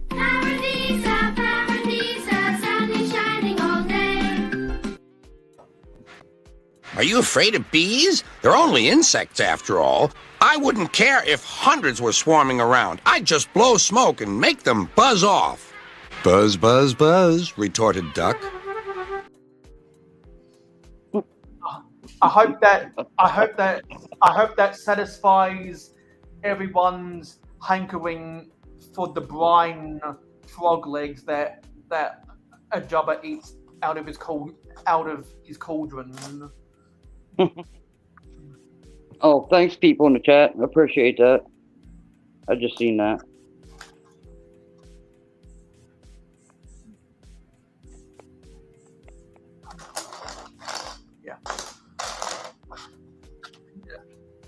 So just a reminder for everyone: if you haven't bought your tickets into the giveaway, do so in the next 54 minutes because we will be drawing the winner of the giveaway. The instructions to buy tickets are in the chat messages.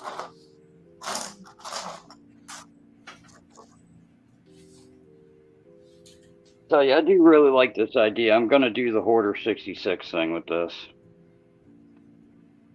And once you get that done together, we can roll Coruscant. We can do that. I like this thing. It's safe. Supposed to look like a book, but I got it for that just because I liked it.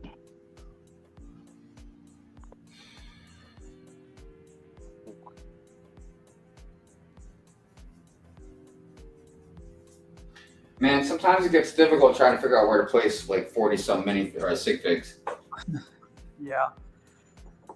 See, I've struggled to find places for people in the past, which is why I had the idea that until I can figure out the proper places for everyone, instead of having them just sitting on a sidewalk, kind of just standing there, put them on the platform of my train station, like they're waiting for the train to come around.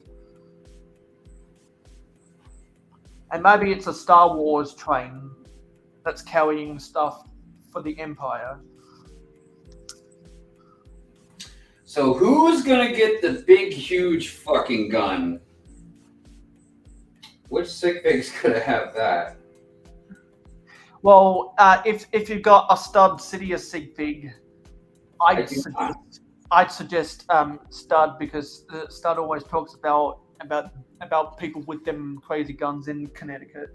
Yeah, I don't have a Sidious sig fig. I'll just give it to Greg.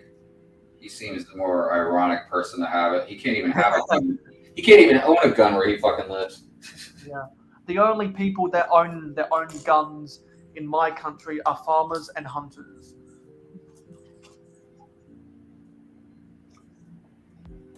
My grandpa owns a plot of land, and when he goes on vacation, he lives in a van down by the river. He goes out rabbit hunting, and he jerry-rigged himself one of those conveyors that has the ducks on it that falls backwards so that he could practice his shot for rabbit hunting. Okay. Because some people might know, wherever the British colonized, they brought over some of their animals, and rabbits and foxes are some of them. And I'm foxier than Poe's X-Wing fighter.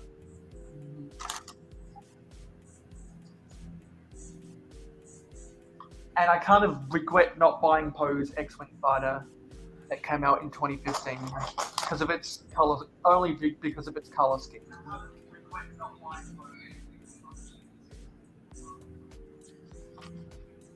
And I wish I had the original 1999 UCS X-Wing. So this will have to suffice because no way am I spending all the money on that.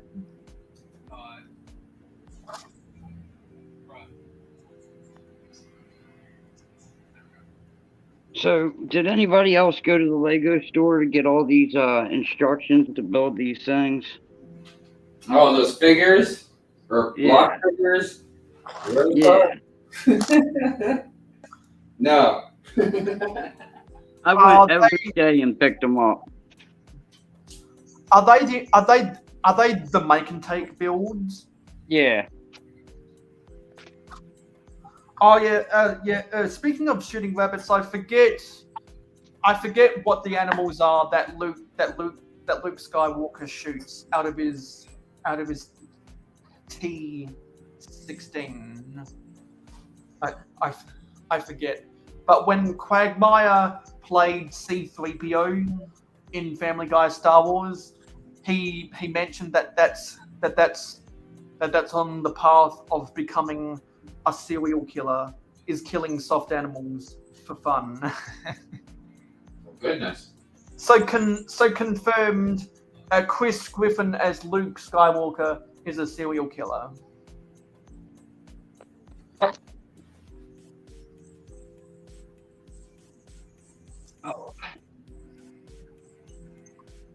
The Brickers Live says, I missed getting the instructions. I don't see as many people talking about the make and take builds anymore.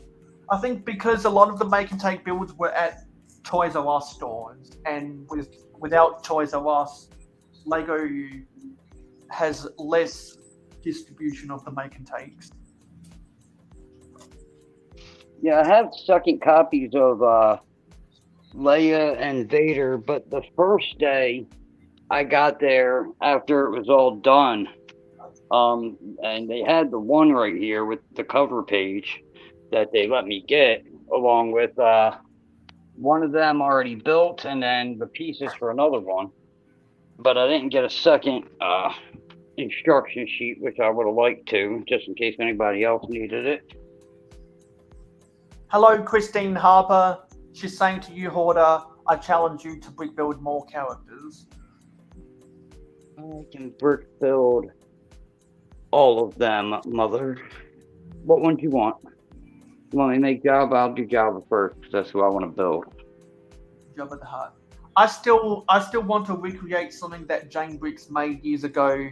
That was Hutt's Pizza, because when he reviewed all of the 2013 and 2014 Star Wars sets, those were the waves that had a lot of stuff to do with the bounty hunters and everything associated to Jabba's palace. So he had a lot of the dark tan, dark red, and olive green pieces, and he had the Jabba the Hutt figure that was in the olive green compared to the old one from 2003 that was in sand green. I still don't know why. Maybe it's because they didn't have olive green back in those days. But the new style Jabba the Hutt is way better, and where apparently no, sorry, I think I'm a different character. And so he built a pizzeria just big enough that he could fit a Jabba the Hutt inside, and I always liked that. So I told myself that if I ever get my hands on a Jabba the Hutt figure, I'm gonna make a pizza parlor for him. I almost thought about selling mine. Because, dude, that thing's, I don't know how much it's going for right now. I want to know if the new one that's coming out is going to be the same mold or a different mold or what. That's why I was thinking about selling mine. Because I was like, well, if I get the sale barge, I'll have one again, you know? Because most of the time, I don't concern myself with, like, what is the most exclusive or even what is the best. As long as I've got a good one, you know, that's all I give a shit about. That's why I say Boba Fett. Icob's saying that there's a new one coming out.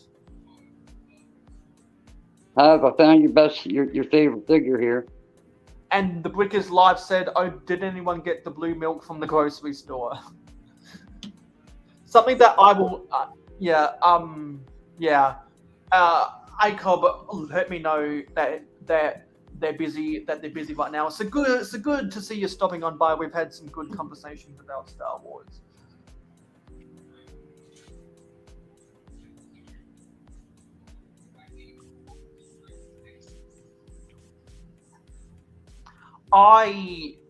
As I said yesterday, the Brickers Life, I was talking about it. It's so ridiculous that LEGO came out with the blue milk, the blue milk Luke poly bag, sold it with the Star Wars video game, and then 2 months later, they re-released it as a gift with purchase for May the 4th, and now people are stuck with that Star Wars video game because the only reason they got it was to get the blue milk Luke.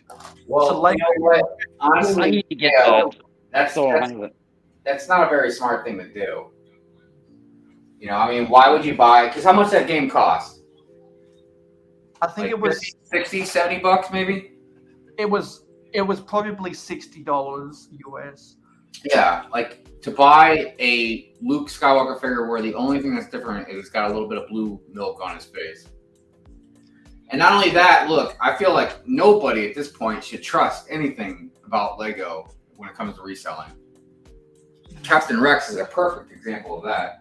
Yeah, because like they say because there's probably a lot of people who only bought that UCS set because of Captain Rex, and I'm now excited because I don't buy sets for the figures unless it's one of my favorite characters. And I'm not, and even then, if I am going to buy a set because it has one of my favorite characters, it's got to be something reasonable. So I'm glad, as a savvy customer, that they're finally going to come out with the microfighter for Captain Rex, because Captain Rex is my favorite character.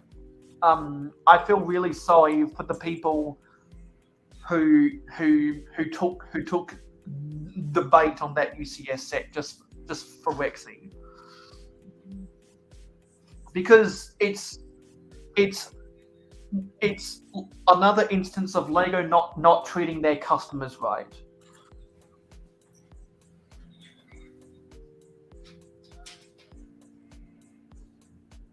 Yeah, they dropped the ball on that one.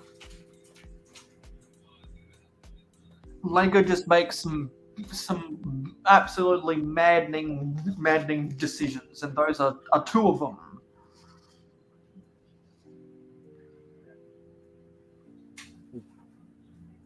I'll be right back.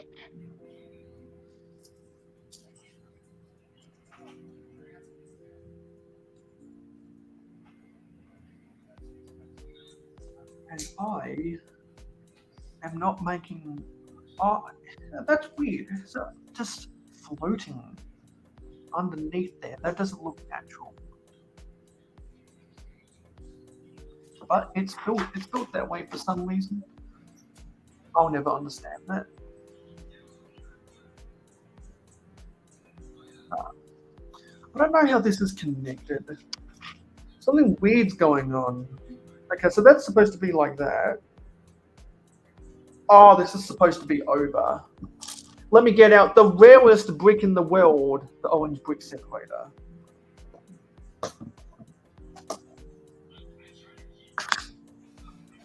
The only thing rarer than the orange brick separator is the 2x4 red brick.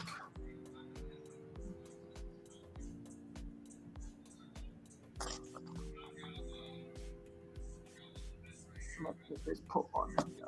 Okay, there we go.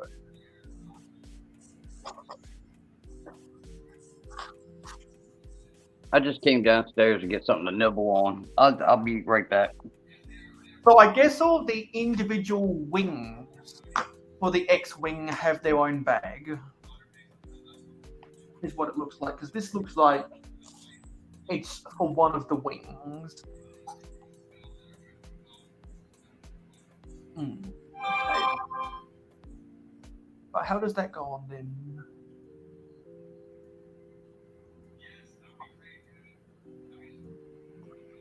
Doesn't show that piece.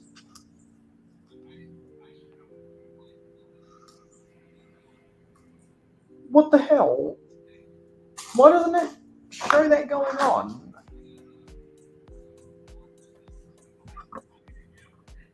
And that's not the right orientation. That's not the right orientation.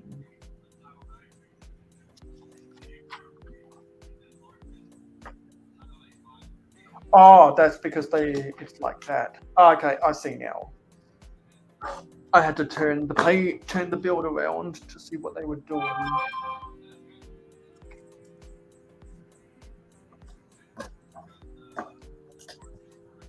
Okay. Now we can get that sorted out. Okay, so we got that. And then attach this to there.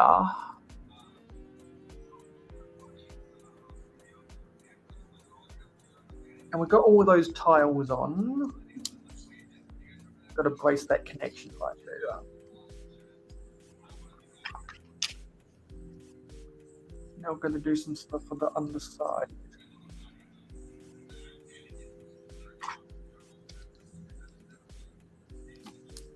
Dude, Brick Love on Whatnot has got some really great printed tiles, man.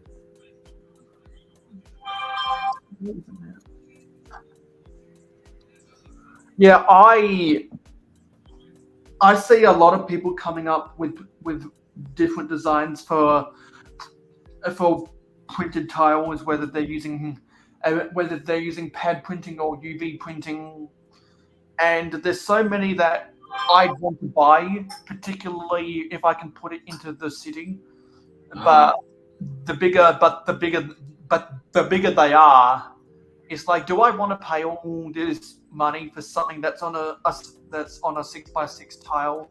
They can get pretty pricey, kind of like the graffiti shipping containers that you bought from Eclipse Graphics.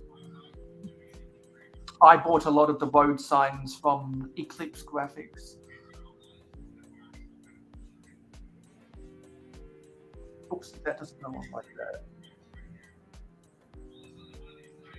Goes on the other way.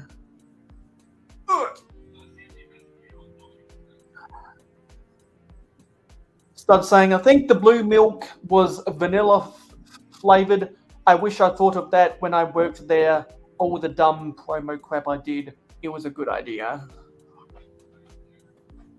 Yeah, I bet it sold pretty good. Is this just a wing extension?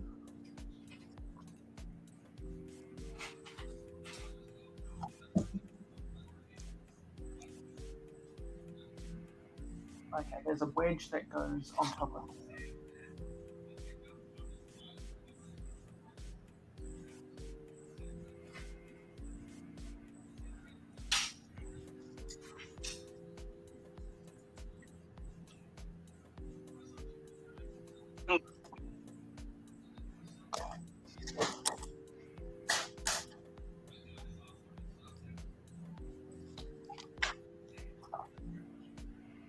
I have no idea what this build is for.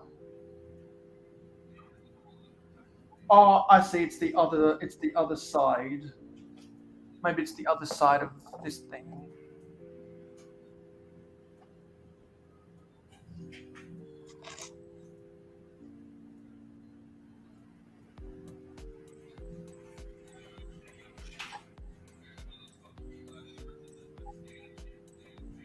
I need to see something very quickly. What's that? Let me come off of StreamYard and go to YouTube. And see the context of one of these people.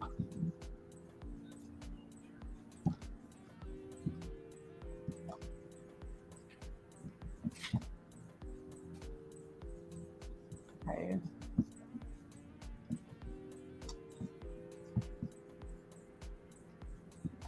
Go to this on YouTube. No, that's not right. Let's go to my channel.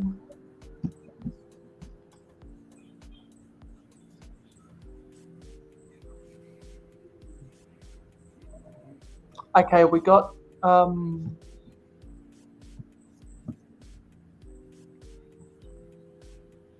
well, we must have a Juju 20 lurking because he's being a good moderator and timing out some of the spammers.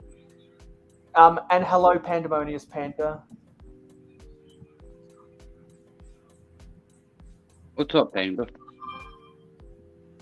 Yeah.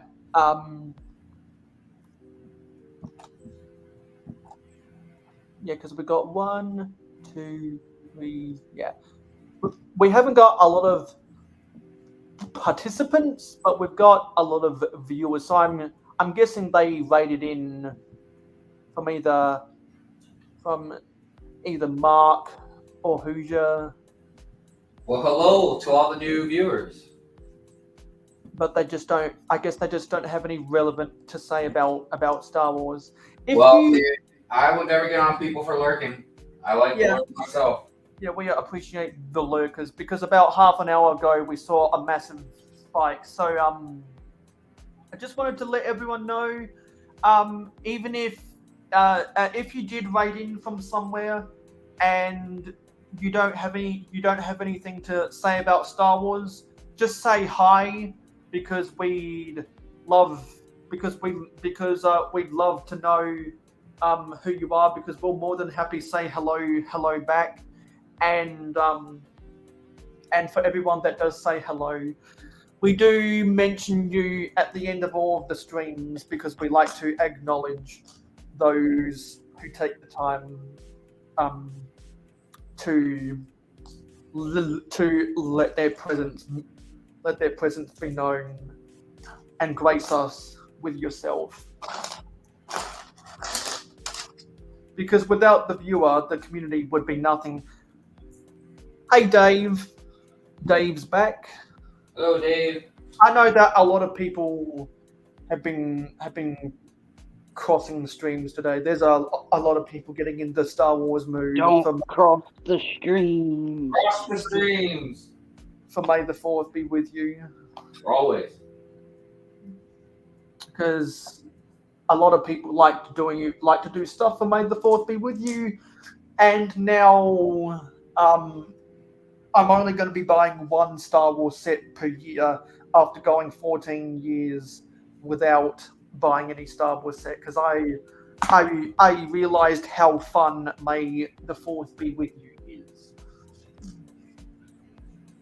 Oh yeah, May the 4th is fun as long as you have something that you can actually buy to get the promo, and as long as the promo isn't just a coin. Exactly. Which is why I don't buy Star Wars stuff during May the 4th be with you for two reasons. One, if I were to do it, it'd normally be sold. Anything I would want would already be sold out in my country. And two, since I don't need Star Wars promos, I'd rather buy Star Wars sets to get other promos I'm more interested in. And if they ever re-release the Ewok Village, I'll break my principle and buy that on day one. I don't buy anything day one, but if they re-release the Ewok Village, I will buy that day one. There's a lot of sets I do like, but since I've known they've been coming, there's not as much surprise.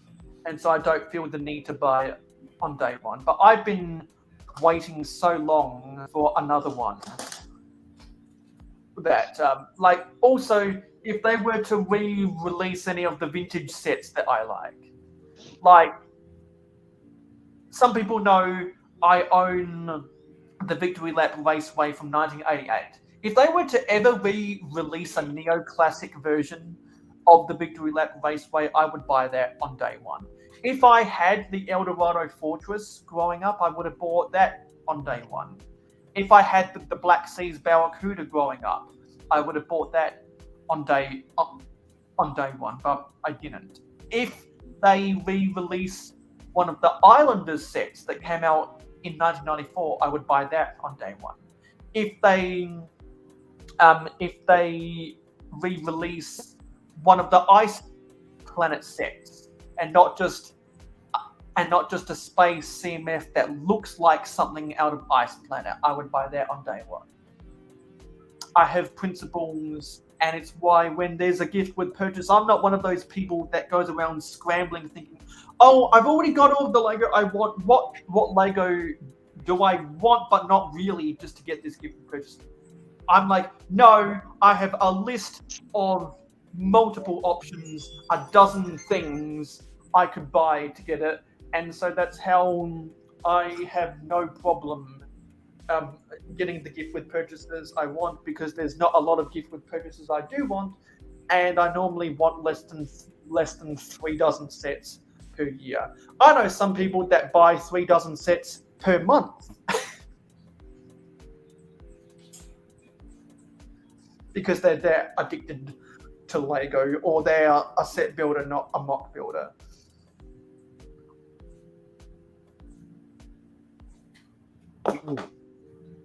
See, I get all the sets, any Star Wars sets with figures in them. Outside of that, I see no point in getting a set. If it doesn't have some figures I need, then I just buy parts. Hello, Zissou. And Jude is actually here. Hey, Jude. Hey, Jude. So let's get this.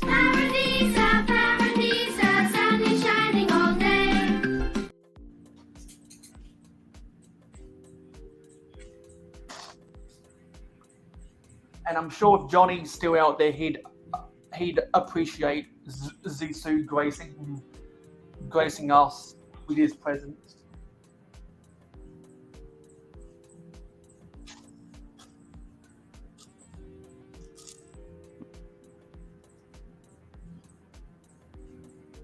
Yeah, so we got. So this has been a really good stream, I must say.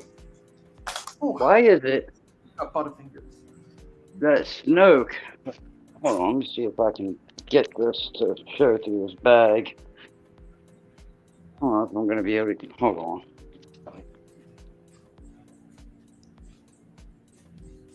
You know, I remember when The Last Jedi came out, and one of the questions from that movie was, is Snoke really dead? Did they answer that question in Rise of Skywalker? Yeah, Snoke's dead. So I cannot get this thing to. Okay, so this probably isn't even gonna pick up on camera well. I'm thinking this guy really matches the chick from that came in the Ornithopter set. I cannot get that to really pick up right. With like the gold all on their face. I mean, his is all cuts and everything. Let me see. Well, Dave, I scheduled my stream first, so technically Macro streamed over me. Mark can't commit to scheduling his streams ahead because his schedule is rather unpredictable.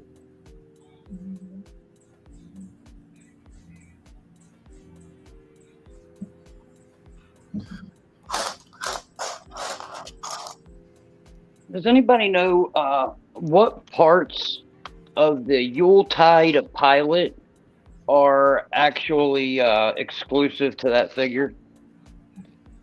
Because I know you can get the visor, the helmet, the beard, the head, and as far as I can tell, you can get the body too. So I think the torso is unique, ain't it? Is it the torso?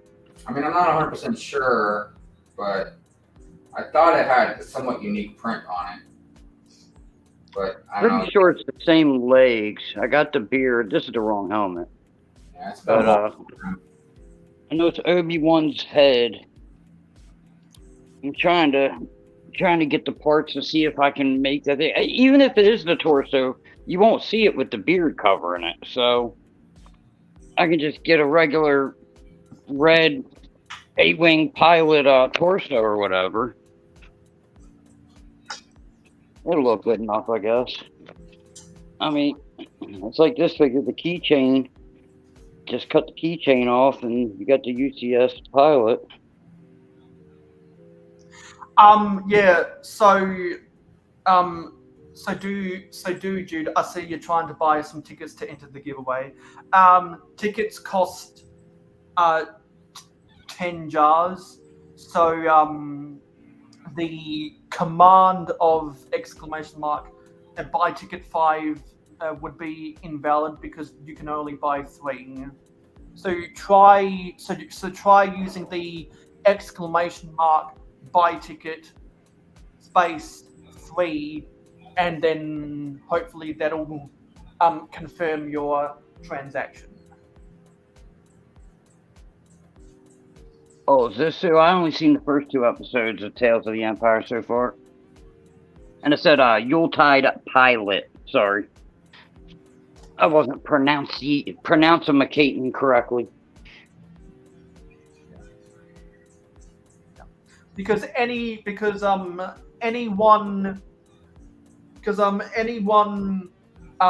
that has more than 10 anyone that has more than 10 jars can enter the giveaway, because that's how much the tickets cost. And there are some people that if they really wanted to, they could buy 100 tickets because they've watched so many 5-minute increments of my streams that and that they've become a high gambler, that they have thousands of jars. Oh, and Brixar's uploading new membership only videos. Nice. Yeah, I don't even know how to play those the Streamlabs games and stuff. You gotta, yeah. So like, what Streamlab games are you talking about? Like the ones that, like, if you look in your chat right now, like people are doing buy ticket and this that, and like I don't know. I've never done any of that.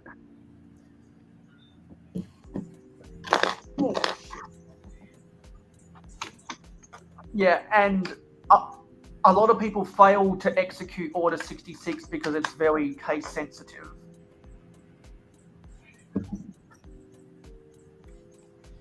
And you got to remember to put a space in between the T at the end of ticket and how many tickets you want to buy. It takes some people to learn the process. Sorry, it takes some people some time to learn the process. And I like to help out people because it's the least I can do for people who like to watch my stuff. And unfortunately, because I've been having so many technical difficulties with Streamlabs this whole year, it only lets people buy one ticket at a time. So I need to figure out why it doesn't let people buy multiples. Because I watch a lot of Twitch streams, and they let people buy up to 100 tickets at a time. Oh, and we got Lego Head Productions in. Yeah. So Will, if you want to buy a ticket to enter the giveaway too, you got to do !buy ticket space however many you want to buy. Let's bring in Lego Head. Okay, guys, I have an update.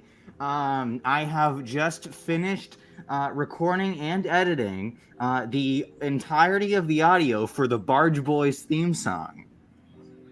Whoa. Okay. Nice. So, you know, once I make the music video portion of that, I will join the ACOB Discord server, put it in there, and who knows, maybe we can listen to the Barge Boys theme song. That sounds good, dude. Yeah, and let's sing it right now. Barge Boys, what you want? What you gonna do when they come for you? No. Dude, they got some good tunes, man. Yeah. I'm still stuck with the whole I need a GWP deep inside of me. Yeah, man. Good stuff. I also am a very big fan of Metal One Roll Up on That Jedi Ass. Barge Boys! Barge Boys. What you want? What you gonna do when they barge When you? the hut come for you? Barge Boys. No. Barge Boys. What you gonna do? What you gonna do when they barge into you? Barge Boys. What you gonna do? What you gonna do when Jabba come for you? Barge Boys, something filmed filmed with the consent of blah blah blah. All cases are protected under the court of law or whatever shit the narrator said. Should I have added that?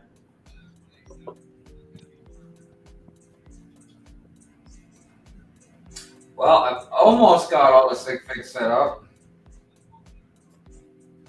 I'm getting pretty close. Yeah. So Stud Sidious if you want to buy a ticket, also do the exclamation mark buy ticket space space 1 for the next. I'm not saying he was in the panel with us. Yeah, he had to drop out because his internet is acting up. Oh. So yeah, and unfortunately, I'm having a lot of technical difficulties where it can't let people buy multiples at the same time. So no matter what number you enter, it only lets you buy one. I'm gonna have to figure that out for the next giveaway, which will be from here until New Year's. So I'll have to work on that. But in the meantime, if you've got more than 10 jars, then you can buy as many tickets as you can before the end of the stream, because we will be doing the giveaway at the end of the stream. Oh yeah, that's right. Didn't I win that giveaway however many weeks ago? Yes, and I'm still having issues with the post office, particularly because I moved house. Oh yeah. No, you don't buy. No, it doesn't. I'll explain that situation on the next stream. I do. Hey Mayo. Yeah. Earlier you were talking about the thing from Alien. Yeah.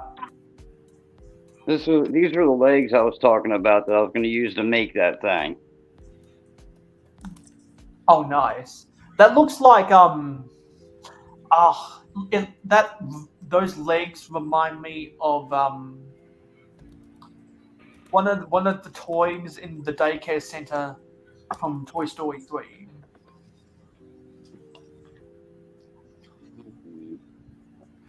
I don't even remember Toy Story 3. Do you think a music video is required? Wow, these people are really desperate with their spamming, aren't they? I mean, look at all their crazy messages.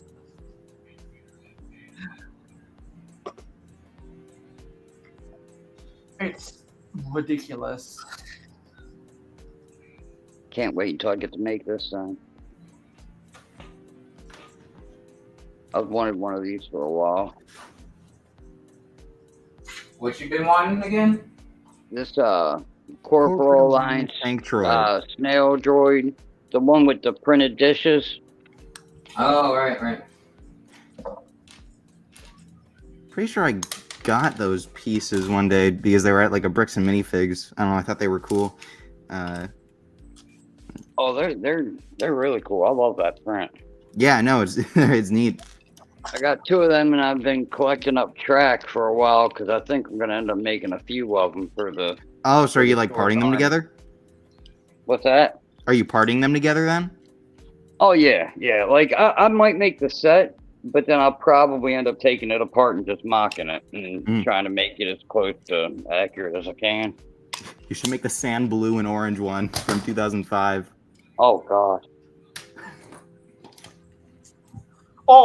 Oh yeah, that's yeah. Speaking about the crazy colors, something I was speaking about yesterday.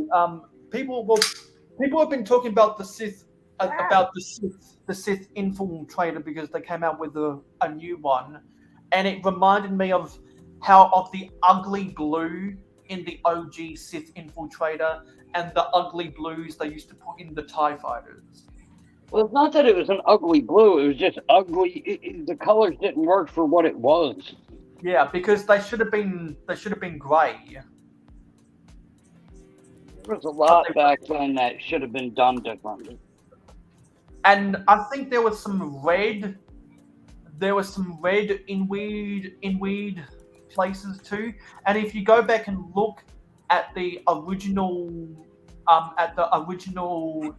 Slave One, I mean Boba Fett starship, because we can't talk about because we can't call a Star Wars spacecraft a name that with the word slave. You mean a word that we don't like, as Sammy And we would say. can't, and we can't talk about Jabba's palace because it looks too similar to an Arabic mosque. Ooh, the one from, I think it came out in 2000. It had some weird brown in it for some reason.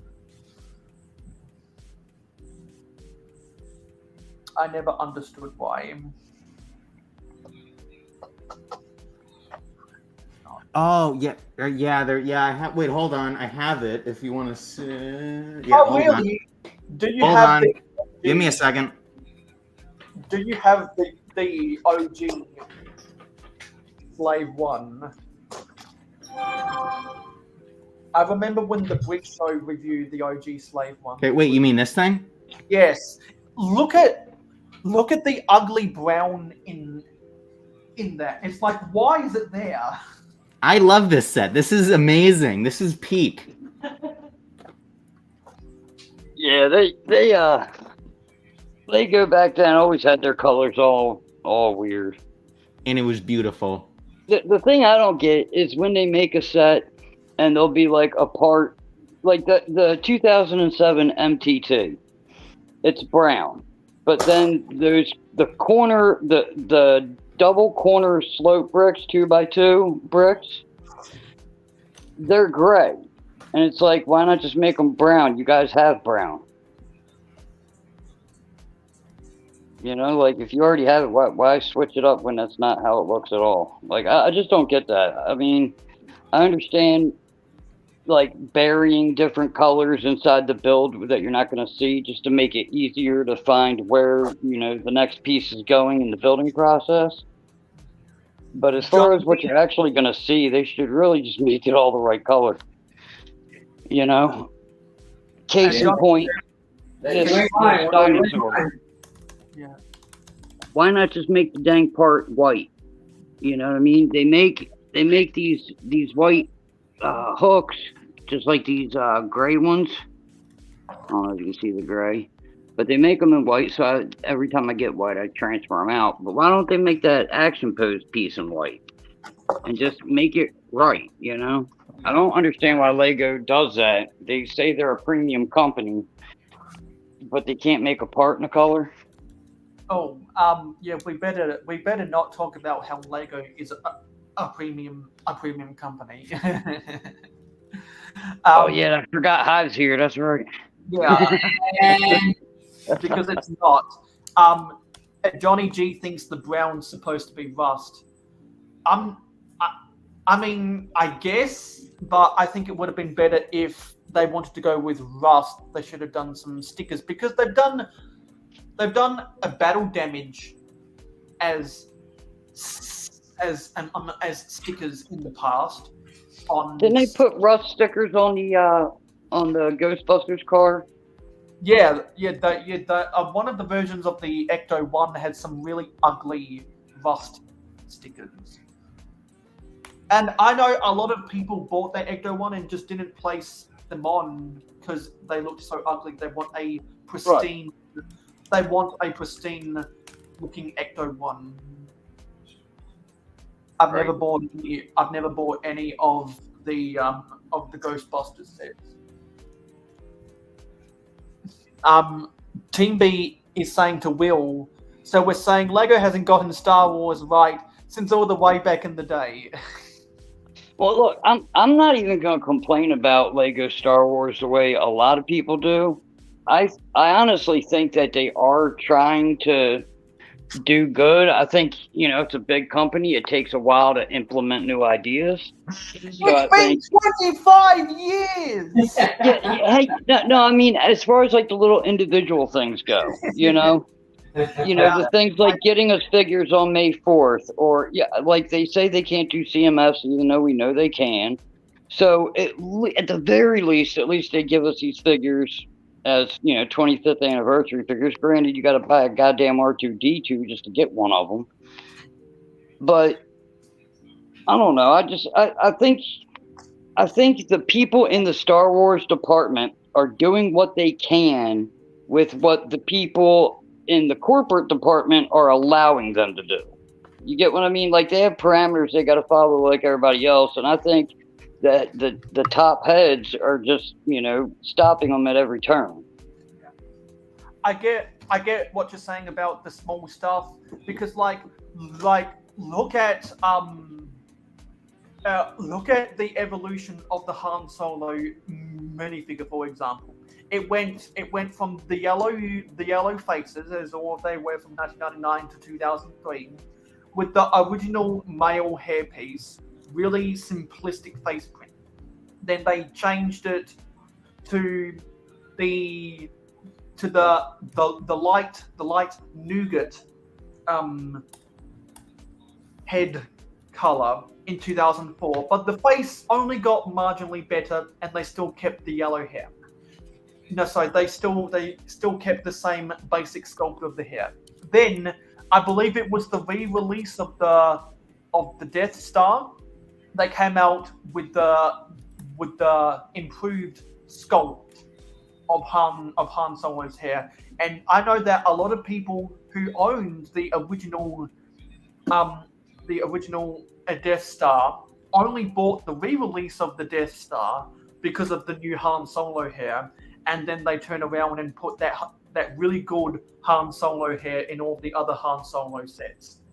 And it's like, don't people know if Lego comes out with a new piece, it makes sense to put that new piece into as many sets as possible? A new piece isn't going to stay exclusive to one set forever. And we know, because some people have done research about how Lego stores their molds, and then they end up losing molds like the goat. And then Han Solo got improved printing over time, and then sometimes you get leg printing, and sometimes you get arm printing, all of which you would never expect in 1999. So it takes time to get some of the fidelity of licensed things done, particularly if it has such a lasting legacy like Star Wars. But I feel like Lego has still failed to get the fundamentals right in a lot of their stuff. Yeah, and I think that they could do better. Like if they really wanted to, go balls to the wall with it, they could switch everything within a year or two. Which I know they're not going to, do everything that the fans want them to do, nor do I really want them to do that. But it would be nice if they stopped lying about the whole CMF thing and just told us the real truth about it, Yeah, because we all need to put on our tinfoil hats until they tell us. Yeah, we it would be good for the fandom. It would be good for the company if just everybody was straight up. Look, this is what it is. We heard your wants and everything. We're trying as best we can. This is what we're doing. This is what we're doing. And then here's the big one: stick to their word. Yeah. And it would be difficult for Lego, but if they could do that, then it could be all right. And it would be really good if they sold a $150 book that told us some of George Lucas's deepest, darkest secrets, or some of the relationships that the Lego Star Wars designers have with some of the Star Wars fans that are a part of LAN, and certain people that inspire the designers to make certain concepts for designs of sets like the 501st Battle Pack, instead of saying, well, in 1998 we did have a preliminary design, but then we decided to scratch it because we got a better design, and this is what you got in 1999. Because to quote someone that I come to when I need someone to educate me about Star Wars, whoop-de-fucking-do!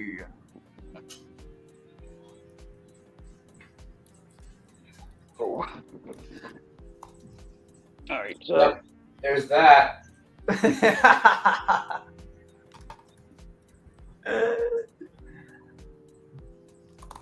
Oh, there we go. Where was this? All right, so I had this idea that since I have the city going and I have a bunch of Star Wars, that at least a section of the city is going to be like Hollywood. Like I'm going to have a little area where the stars are filming Star Wars. And I'm making little things up as I go, like the little microphone boom, and like I'm gonna have like when I get enough of the pieces, the kind of the lights that aim down and all, and then like the big white screens that they have for the lighting and all. Yeah, because But, because according to what some people have said, Jude, the contract that Hasbro has with George Lucas is that Lego doesn't have the rights to the action figure license, but they do have the rights to make sets based on props based on props and scenes from the movie. And Lego likes to argue that the minifigures are technically action figures, but I'd argue that they're not, and that the construction figures, which use the CCBS system, which stands for Creature Character Building System, which is what the Bionicle theme helped create. Even though a lot of those pieces were around for stuff like Throwbots, Slizer, Robo Riders, and other things like that in the late 90s, that's more like an action figure, because a minifigure doesn't have much posability. yeah, everybody always brings that thing up about the licenses, but Hasbro only has 2 inches and above, and a minifigure is shorter than 2 inches, so I don't buy into that shit either. Yeah, because like remember, I think it was for Bricktober, we got some Star Wars figures in a blister pack and a small side build.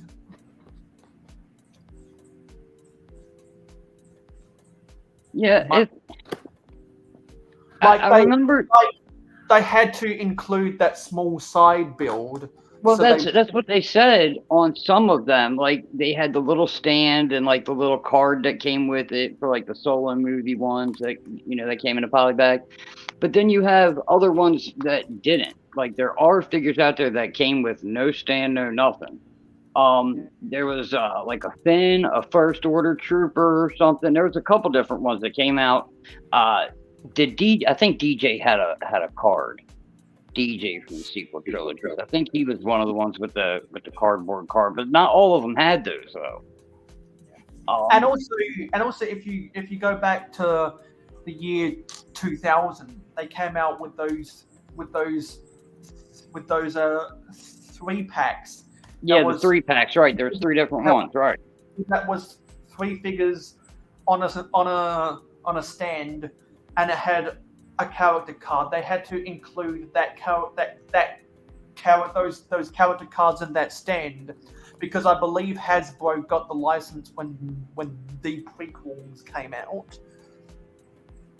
I think that is more of a they don't want to ride that fine line and possibly run into trouble. That more that than it is an actual thing that they have to worry about, because, like I said, that Hasbro don't have the license for below 2 inches. So there was another company, the company that was making the little Star Wars minis. I know it wasn't Hasbro. I can't remember who that was, but there was somebody making the minis before, but that has since, I'm pretty sure, disappeared because you don't see them anymore. So if they don't have the license, then there's no reason that Lego should not be able to do it. Yeah. And so I'm not the most qualified person to talk about it. I just try to understand the vague information that people say when they do talk about it. But I don't think it would be in Lego's best interest to ever have a Star Wars CMF series, because what they do works, and there's enough suckers out there who will buy a battle packs anyway, because a battle packs is the closest thing we're going to get to the old 3 packs in the year 2000. And another reason why, and something else, when they did the magnets, in the mid to late 2000s. Originally, the minifigures weren't glued to the magnet, so you could take the minifigure off of the magnet. They did it for Star Wars, they did it for SpongeBob, they did it for City, they did it for some other things. And the reason why they eventually glued it is because they found out if they didn't have where you could take the minifigure off of the magnet, that would infringe upon that copyright, and so they glued the figures to the magnet because otherwise they would violate that thing. Because I remember people who used to review those magnets back in the day. They got frustrated when the new ones were glued. It was really frustrating. You said they glued them? Yeah, originally the magnets with the minifigures weren't glued, but I suspect because of that copyright, they had to glue it because the Star Wars minifigure magnets were by far the most popular of those magnets back in the day. Because who doesn't like Star Wars? Right. You know, to use the most basic bare bones arguments out there.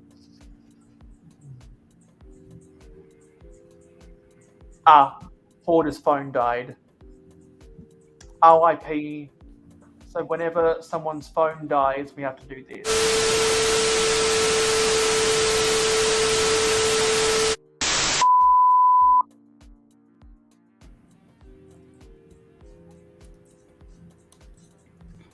Okay, I have just uploaded the Barge Boys theme song. Oh. So it is in the Lego parody playlist on my YouTube channel, because I know everyone here cares totally. I'll look forward to listening to it after I do my homework today. I really hope if I throw this in the ACOB Discord server, if they're gonna see this and be like, add it to the list of songs they play on add it to the list of songs they play on the show. Along with the duh, duh, duh, duh, duh, duh, duh. Am I allowed to link dump Mayo? Well, because you are a mod, yes. Swanky. No one has to listen to it. I just think it's funny. It's just one of the stupidest thing that I thought of doing. Nothing wrong with funny stuff.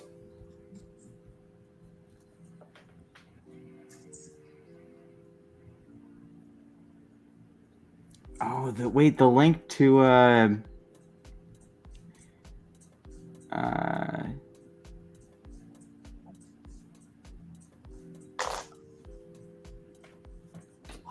don't know if the link to the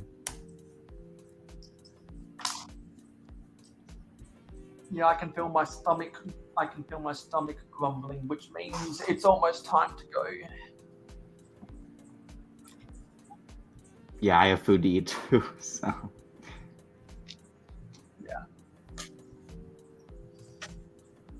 And this is going to be our stopping point because that's going to be a repeat of the same build. Anyway, we are, I think, halfway through building bag 4 of the UCS X-Wing.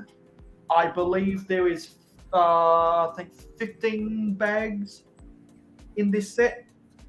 And some of those have multiple numbers. So I'm going to focus on getting the Ninjago City Gardens and the Monkey Kid Megapolis built before the X-Wing. And in amongst that, I'll be putting together my mosaic for Brick World Chicago. People who pledged me on Patreon, starting on Wednesday, will see weekly behind the scenes update of that mosaic coming together. and everyone else who doesn't pledge to me on Patreon, if you are going to Brickworld Chicago, you'll see that in person. And people who aren't going to Brickworld Chicago, I will upload a video about that mosaic when I get back from Brickworld Chicago. After I get done with some of my homework after today's stream, I got to finish editing the Star Wars reaction video I'm making to Skywind's ASA about how the coins and the patches for Star Wars are so dumb. So I'll be working on that, and I've still got to get the garage into ship shape after moving house. I need to clean up my room again, and there's all sorts of random stuff that I may or may not post pictures of on my Instagram and in my Discord server. So this has been a fun stream today. Happy May the 4th be with you. Yeah, happy May the 4th. Happy May the 4th be with you, everyone, and enjoy Revenge of the 5th tomorrow. Or if you're in my country, I hope you are enjoying Revenge of the 5th. So who did we have in the chat today? Let's go back up. This is what we always do. So if you are new here, every time a non-spammer makes their presence be known in the chat, we like to acknowledge them. So we had Order66, who was on the panel, Johnny Jean, Dave Brick 76, Brick Hive, who was on the panel, Lego Team B, Bricklock IL, The Brick is Life, Gladiator Bricks Productions, Angry Dragon 114, Stud Sidious, who was on the panel. Who else?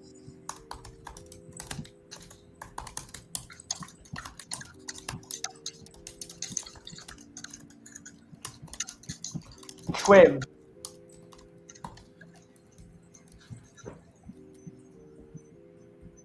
Christine Harper. ACOB. Pandemonious Panda. Jude 20.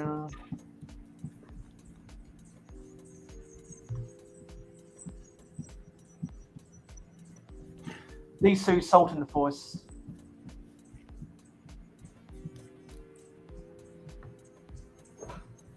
Lego Head Productions AZ.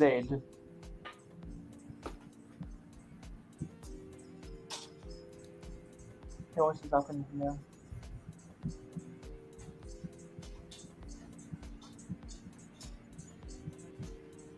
And that was everyone. So let's go to Streamlabs and see who will win the giveaway. I'm going to share my screen. For a giveaway. So we can do the giveaway. Let's go to the giveaway section. So we had 13 users, 34 tickets bought. Mikey J Productions bought 3. Dave Rick 76 bought 6. Mr. Blue bought 6. Robert Claxton bought 1. Sin Killer J Tochikawa bought 1. Rular bought 1. Lego Head Productions bought 6. Seth Bland bought 2. Country Bricks Build Craze bought 1. Angry Dragon 114 bought 1. Jude 20 bought 3. Order 66 bought 2. So let's close entries and let's pick a winner. And looks like the winner is Jude 20. Congrats, Jude. Congratulations, Jude. So what you can I'm not sure if Jude already accidentally left. But if you're here, Jude, I will be contacting you about an address where I can send you your winnings, and I will get you a Mayo Hosko Sig Fig and a CMF. So congratulations for winning the giveaway. Jude is still there, and 2 tickets was enough to win the giveaway. Congratulations. So